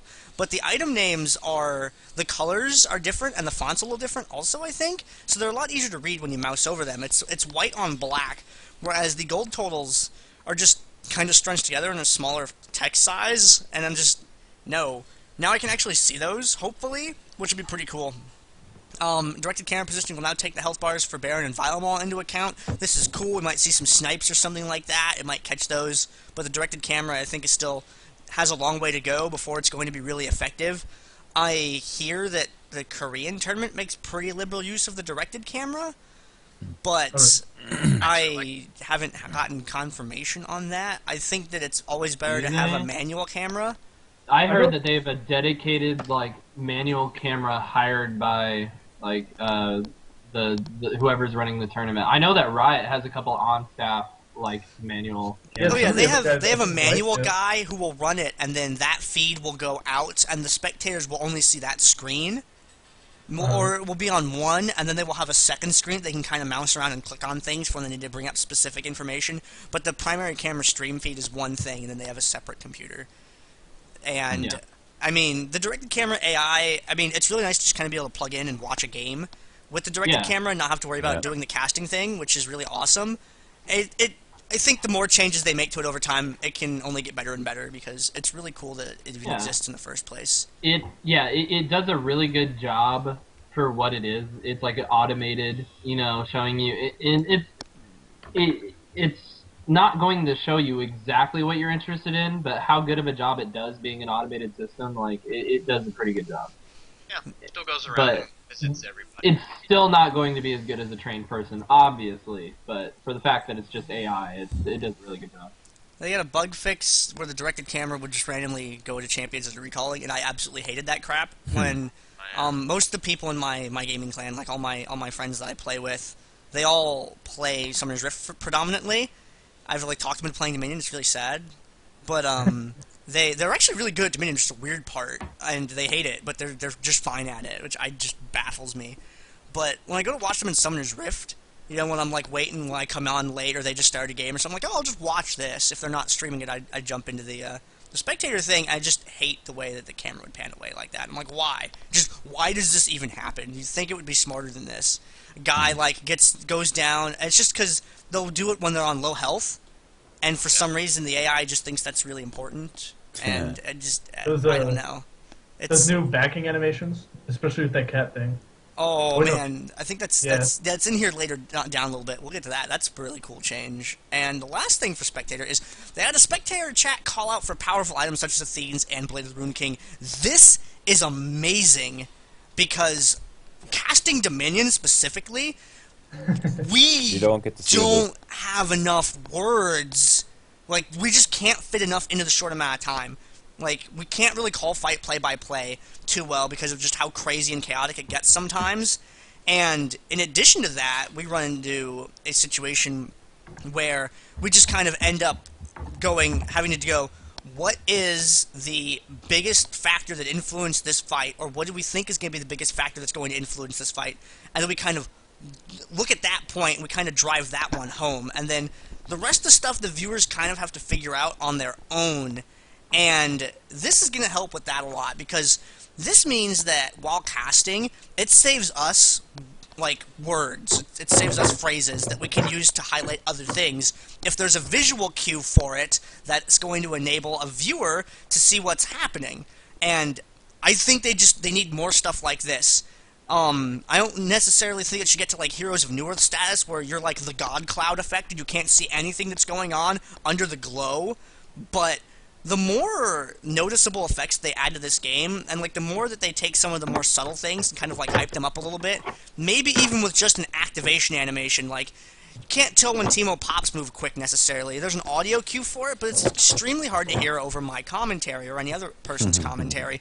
But if there was, let's say, a small, like, burst of, like, white at his feet, you know, like little rings or something like that happened right when he hit it, so that the audience could see, ooh, he just hit that, like there is for a lot of other characters' abilities, I think it'd be really good, and this is just a step in the right direction. I'm so happy about it. It's cool. Yeah. All right, ranked. Yeah, Dominion, please. Touchy subject, blah. Please, Riot, please. Riot plus. Alright, UI, improvements to the shop, holding control while clicking categories in the items box. I don't even bother with that because, like, I know where everything in the shop is. Yeah. Fixed a bug where the item shop could show you as owning more of an item than you actually have. I've had that bug happen. I didn't know what causes it, but now I feel a little more sane. Fixed a bug where items recommended pane would light up even if you couldn't afford the item. Thank goodness. That was annoying. Yeah. Oh, this shit drove me insane. Yeah. Oh, that's not even the best part. Look down. Improve the responsiveness of double-clicking to purchase items. Praise the fucking Lord. Like, I've missed buying so many items because, like, a double-click and, you know, like, okay, double-click, you should be buying, I should be on, but, like, I didn't hear the actual cha-ching, you know, and I'm like, wait, what the, you know. You need to walk back. In the worst-case scenario, it's like, I have to go back to the shop, or, like, in the worst-case scenario, I've popped revive, and I just have to keep going, and I have to sacrifice the item because I don't want to waste its speed boost. And it's not that powerful an item. And you pop revive trying to get back as soon as possible, and you're like, well, I could get that chain vest, but I also need to get this point ASAP. And then it's like, well, I'm still sitting on 800 gold. This kind of sucks. I've definitely had that too. I've had ones where I thought my mouse was breaking. I'm like, does my left click not work? And I'm like, I thought that I had hardware problems. And you get that thing where sometimes you like overcompensate and accidentally buy two of something. Like you ever do that? And just like I ended up with 2 haunting guises, and I've also ended up with double sorcerer's shoes. I'm just like, it's okay. Sorcerer's shoes stack. So that's okay. That's okay. You're still gaining power. Yeah, absolutely. There's a lot of people actually switched to this one thing I didn't even know it like existed. you could buy, since like the double click was being stupid, you could buy items by left and right clicking at the same time, and Really? it's yeah. I just found that out, but it's funny in this last patch they actually broke that. Ugh. Oh, That's like- really cool to know now. That's great. Yeah, I know, right? Like right and left click at the same time just to buy it. It's like even better than double clicking. But of course they take it out, right? Whenever everyone's finding that out. Whenever something convenient gets put in the game, nope, can't have that. I Oh can't. man, I really like. I love But yeah, the thank two-click God interface thing. for the fixing double clicking thing. Like that. Happy I That is. didn't practice the left and right. I know, right? Like I miss it though. I saw it on Reddit. I didn't even use it, and now I miss it. Man, that's a thing. And adjusted the graphics on the borders, on vote tallies, little graphical changes. Oh, Maybe boy, it looks surrender neat. displays because so many surrender votes happen in Dominion. I see him frequently. I see them sometimes, and it just makes me sad. I can't even remember the last time I saw a surrender vote like in Dominion. I can. That's October when, of 2012. when Or no, can 2011 you, October. When can you surrender on Dominion? I'm After actually 15 It's minutes. like 15 minutes, which is Is basically it like 15? Okay, I never. it's see basically it. like 3/4 of the way, like 3/4 of, like the game is basically over by the time you're actually able to surrender. Like, they Pretty could much, disable yeah. surrender in Dominion, and it would be fine, and people would learn. Yeah, It'd be like you good. could literally take surrender out. Like the times when you actually do want to surrender You already are lost. like when you have an AFK and there's literally no Yes. point in even fucking trying. Like oftentimes you want to surrender at like the 5-minute mark or something, Yes. and you can't. So Yeah. you can That's just what I take was sur- gonna say. Even then, in the 4v5, like the times you want to surrender, by the time it gets to the 15-minute mark, that means that like you're No, kind no, no. of- It doesn't get to the 15-minute mark in a 4v5. Yeah, And if it did, yeah. the enemy team fucking sucks, and they would have lost. That's what I'm saying. That's what I'm saying. It's like in the case where you can surrender during an AFK on your team, it just means that you're almost winning a 4v5, which is like, what's the point? Like just Yeah. end it. All right, and let's general. Tibbers General. nerf. Actually, Yeah. that's probably Tibbers won't dive through that people, and the might turret won't actually ignore be- them. I wouldn't be Or- surprised if that's Summoner's Rift only. Like Summoner's Rift is 3 unknown. I don't feel, know, I turrets feel, are turrets, I feel right? like it's actually it's a pretty big deal on Summoner's Rift because Yeah. Yeah. turret aggro on minions is super awkward. If you've ever played bot lane AD carry, Oh, I know about the turret AI. I think is the worst thing about this game. Just period. Your eye is trained to see the little invisible opaque pink laser that goes from the turret to whatever it's aggroing. Like you get an eye for that. Dude, when they add the sound, that was like, oh, this is so much better. Like, you have no Oh, idea. Yeah, I just got so attuned to seeing that little pink aggro. Yeah, I Yep. have no problem seeing the little pink laser. It's annoying sometimes when you're against like a Cho'Gath, because it blends into him a little bit. There's a couple other champions that have that, but it's mostly just Cho'Gath because of his size. Or if a Graves uses smoke on you and you can't see anything because that ability is open. Oh, Like, that's... I and you hear the hate turret- smoke screens so much. It's the I went most up against OP a, ability. I went up against Oh. a Graves Nidalee in solo queue today, Ooh. and Graves would throw the smoke on the points that Nidalee could just throw spears. Oh. That was so sad. Oh. God. New meta, guys. What did you do? Oh. All right. Our Graves at max smoke So let's clear this out because we're a little over. Graves. We're a little over time. Yeah, we're like 2.5 hours. In. I don't like to go over 2.5. I feel weird when that happens. Add key bindings for self-casting items, which is a good change. Fix key binding for show hide HUD, which is I I guess guess it's that's okay. fine. Change the killing spree chat message to better indicate that the numbers shown is the total gold received for the kill. Clarifications are nice. Fixed a bug where players couldn't send chat messages at the end of the game. Wait. So is this like if you see the victory screen? Does this mean that like even with that you can still chat in all chat? I think so, hopefully. Awesome. Mine goofs sometimes, but yeah. Because it That's used to be awesome. like that, and then it stopped at some point. Fixed a bug where champions affected by nearsightedness could attack their teammates. Why did we not know about this? What? And why couldn't we take advantage of it? Yeah, that Why makes was me there not a sad. forum thread where someone's like, guys, you can kill people if you play Nocturne? I'm going to assume it's one of those bugs which was just really, really rare, and Riot was just one of those things that Riot's on the ball about fixing. Yeah, I just look the Heimer turret teleport invincible thing was in for like a while, and I just really ooh. Okay, sorry, I got distracted for a second. But I think it would be like that, you know.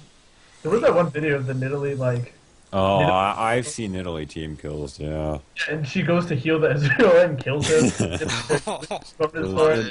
Vanilla has been slain. It says you got gold, but you didn't actually get any gold. But at least you denied him for the enemy team, so... Yeah, oh, that's right. The denying mechanic has been removed from the game. That's what that actually means.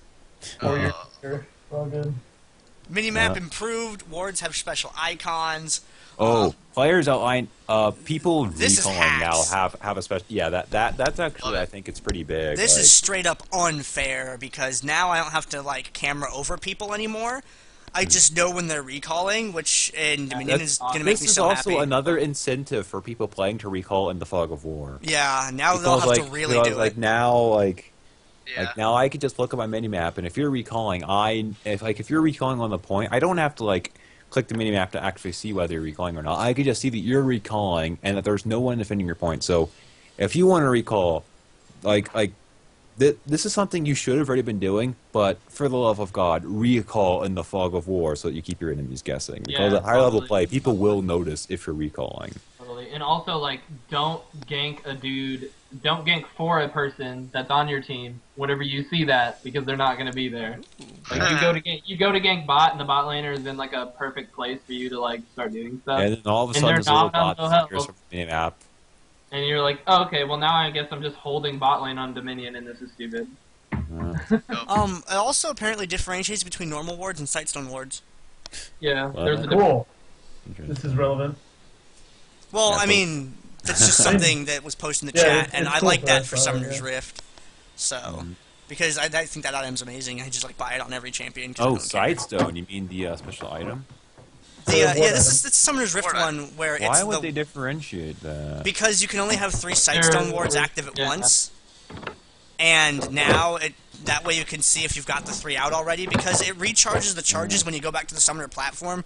So like if you used 2 and then went back, you're like, how many did I use again? And there's a bunch of wards on there, and you're like, which ones were the... Well, if it shows it for your team only, Yeah. I can see that being fine. Yeah. You're about to place your third Sightstone ward, or at least what you think is your third Sightstone ward. It's what you know is your third Sightstone ward because there's a counter. now. But Well, before, This is Dominion breakdown, so that's I know. one. But someone just posted, and that's actually kind of cool that it differentiates. I know there is like hacks where if you know their support only has a Sightstone, but you see a ward gets placed, like by Dragon or something, you can tell the jungler's in the area, or like mid. It's just like silly little things like that. Teleport's color-coded? Was this necessary? I mean, it's not bad, sure, why not? Yeah, if teleport was in Dominion, it would be very, very nice. I know, but it's just one of those things that makes you go, really? This is our RP dollars at work? Well, that's actually, I think it's a nice change. It's alright. Hopefully it was just changing a color value and not like, I too months don't of research. think it was actually necessary, though. Like, I mean, like, you should already know, like, which person is... Oh, man. I guess it's nice for the people on the receiving end, like, to see whether that's an ally teleport coming in or an enemy teleport coming in. It's like, am I getting ganked or am I having someone gank for me? Like, that's nice, yeah. This one's really good. Fixed an issue where the health bars and ultimate undercarriers updated too slowly, and oh man, how I wish those things updated so much more quickly and were more responsive to give like actual accurate information, because I find myself cameraing over fights all the time because I don't know, well, how low are they really? And just how bad is the situation? You have to kind of go over and mouse over it. Yeah, totally. And hopefully this alleviates that a little bit, because I like to have my camera around me to see when someone's like trying to chuck a nid spear or a shock blast at me. Yeah, the sad souls, the sad souls that still play Soraka have to pay attention to that stuff, and usually like you were wrong by like a millisecond because of it. Yep. Now this, let's see. Don't play Soraka, by the way. Fixed a rare issue. Fixed a rare issue where certain spells could land an unintentional critical hit. That's scary, and I'm glad that's fixed. I don't think I've ever actually seen it. I've either never seen an Ezreal Mystic Shot crit, or I just haven't noticed. The infamous Summoner's Rift, the level 1 Ezreal First Blood. Oh my goodness! It was I've been- it was a thing for such a long period of time. I like It this was one. so dumb. Hovering over your attack damage stat will display your champion's auto That attack is nice. range. I like that. That's I really love good. this. Why didn't it do this before? This is so cool. It did for a little bit, and then they got rid of it for some can- reason. What? Why the hell would you get rid of a feature like that? And like it was another coding bug thing, I think, but they put it back. Probably, yeah. There were definitely Reddit threads that were like TIL. Oh, Stupid stuff about Ohm Wrecker. No one builds that item. The Yeah. worst item for an item ever. you can unlock the game camera while holding down the mouse button on the minimap, which is kind of nice. Oh, so now I don't actually have to click Y in order to. Oh, fuck yeah. Mm-hmm. I play on unlocked camera, so that is very relevant to Yeah. me. Green text plays unlock camera. Oh, this. Dirty look. Where are they? There's like two of them. I had teammate chat calls for items like Sightstone, McHale's Crucible, and Ohm Wrecker, which is good. You have an extra few. Okay, these three, I'm gonna go down in order of like how much they make me freak out. Okay, muting a player will now mute that player's emote sounds. Thank freaking goodness! Must hate Infeed and So Sorrow. nice. Oh, dude, Infeed and Sauron, when they bottom lane, man, that they just never shut up. And I have nothing against those two guys. They are nice fellows, and they're so Actually, cool. I think but there's they an need to stop option. hitting that key. I think there is an option in the game, in like the in-game options for like you can turn down champion auto or champion like vocals. Yes, you can do that, but that's for all of them, and I like having my audio cues. So, if I can get rid of select audio cues by just ignoring them and then unignoring them later, everything's fine, and I'm happy. The So problem that's is a you good have change. to actually remember to unignore them. I usually do. I've had That a just couple people reminds get me stuck. of Rub My Nips, who's got his like his taunt. It's also on his tab button, so every time he like, Oh my god. he's also like, it's like boxing with shadows. Yeah, I know a few people who have found like laughed like their middle mouse button or something. Yep, I had that. Yeah. I It's, got laughed. I tried it, but like it just felt awkward, and I have an easy enough time just hitting Shift 4 anyway. So like, why bother? Alright, we've also... Oh wait, go on, sorry. Oh, I was just gonna say I never bought the Nunubot skin, but I'm pretty happy I The did now. Nunubot laugh, I Default actually didn't Nunu mind. laugh.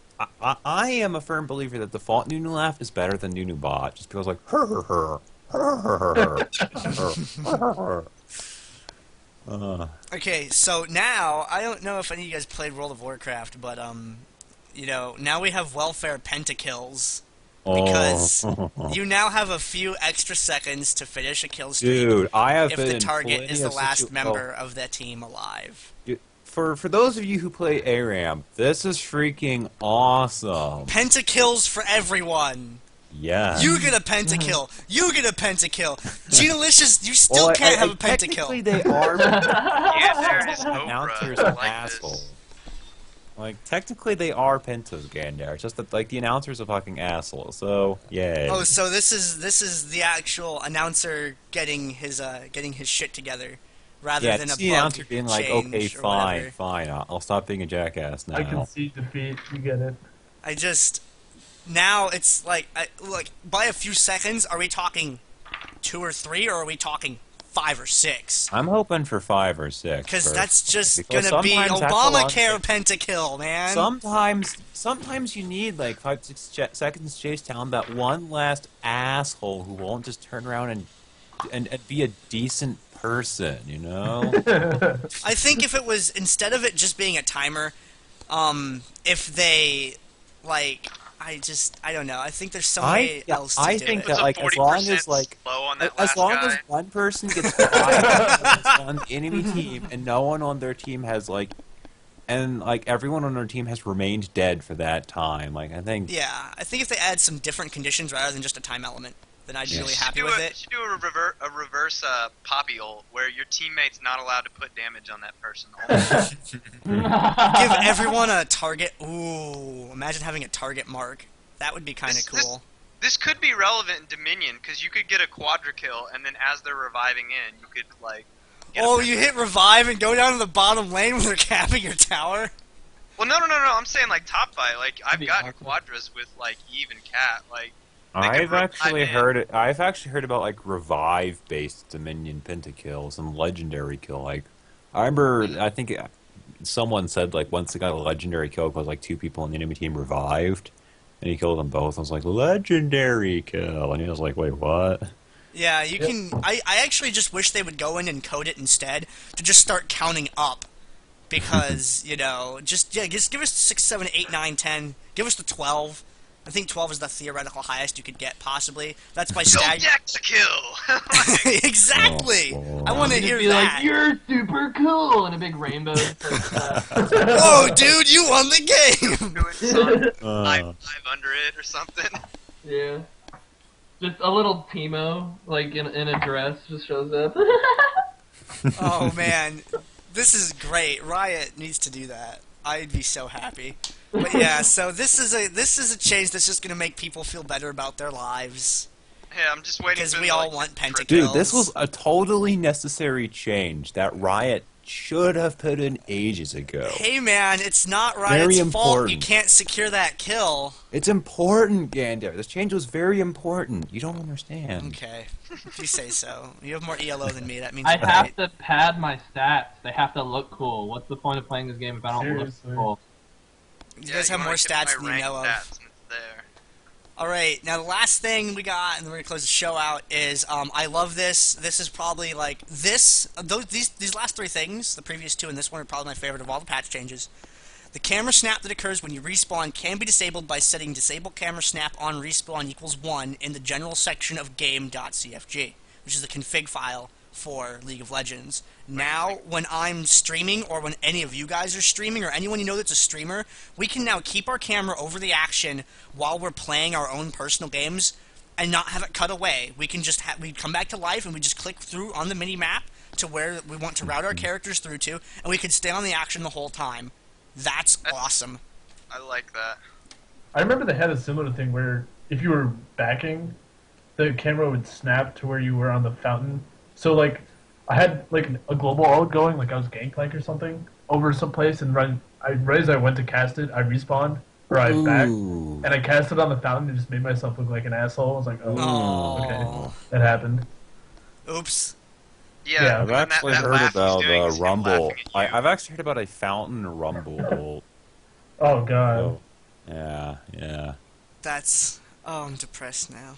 I'm Yeah. gonna hunt down that file right now. Alright. Guys, that's all we got for today. Let's outro this thing. I actually didn't put an outro in on the timer, but whatever. Let's just recap who everyone is real quick, and then I'll close out the show. That means you guys. Got it. Half-hearted again. Alright. I see how it is. Okay, I'm half-hearted. I like to play AP stuff. I currently play on Team Feel the Vibe. Oh yeah.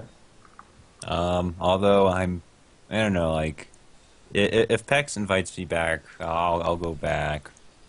But yeah. To whoever's next.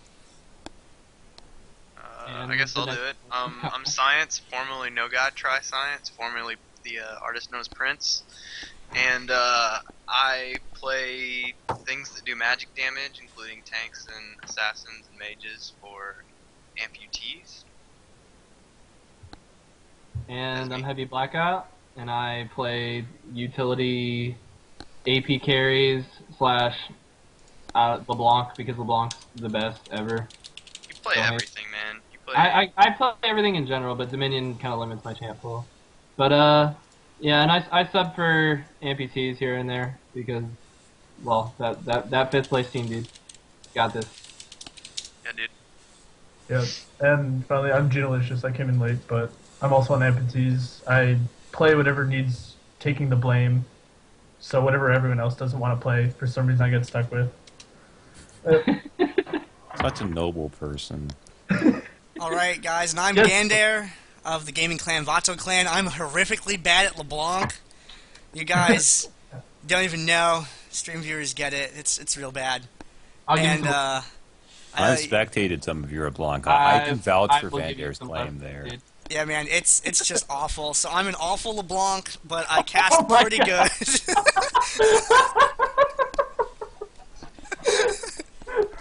And I love doing this show, guys. I hope you liked it. I hope that you're a little bit more informed now about the patch changes. We got a little off topic at a couple points, but you know, you're up to date now, guys. This has been Dominion Breakdown, episode number 4. Make sure to follow the Twitch page here, youtube.com/VatoClan. I'm at VatoClan on Twitter. And that's all I got for you guys today.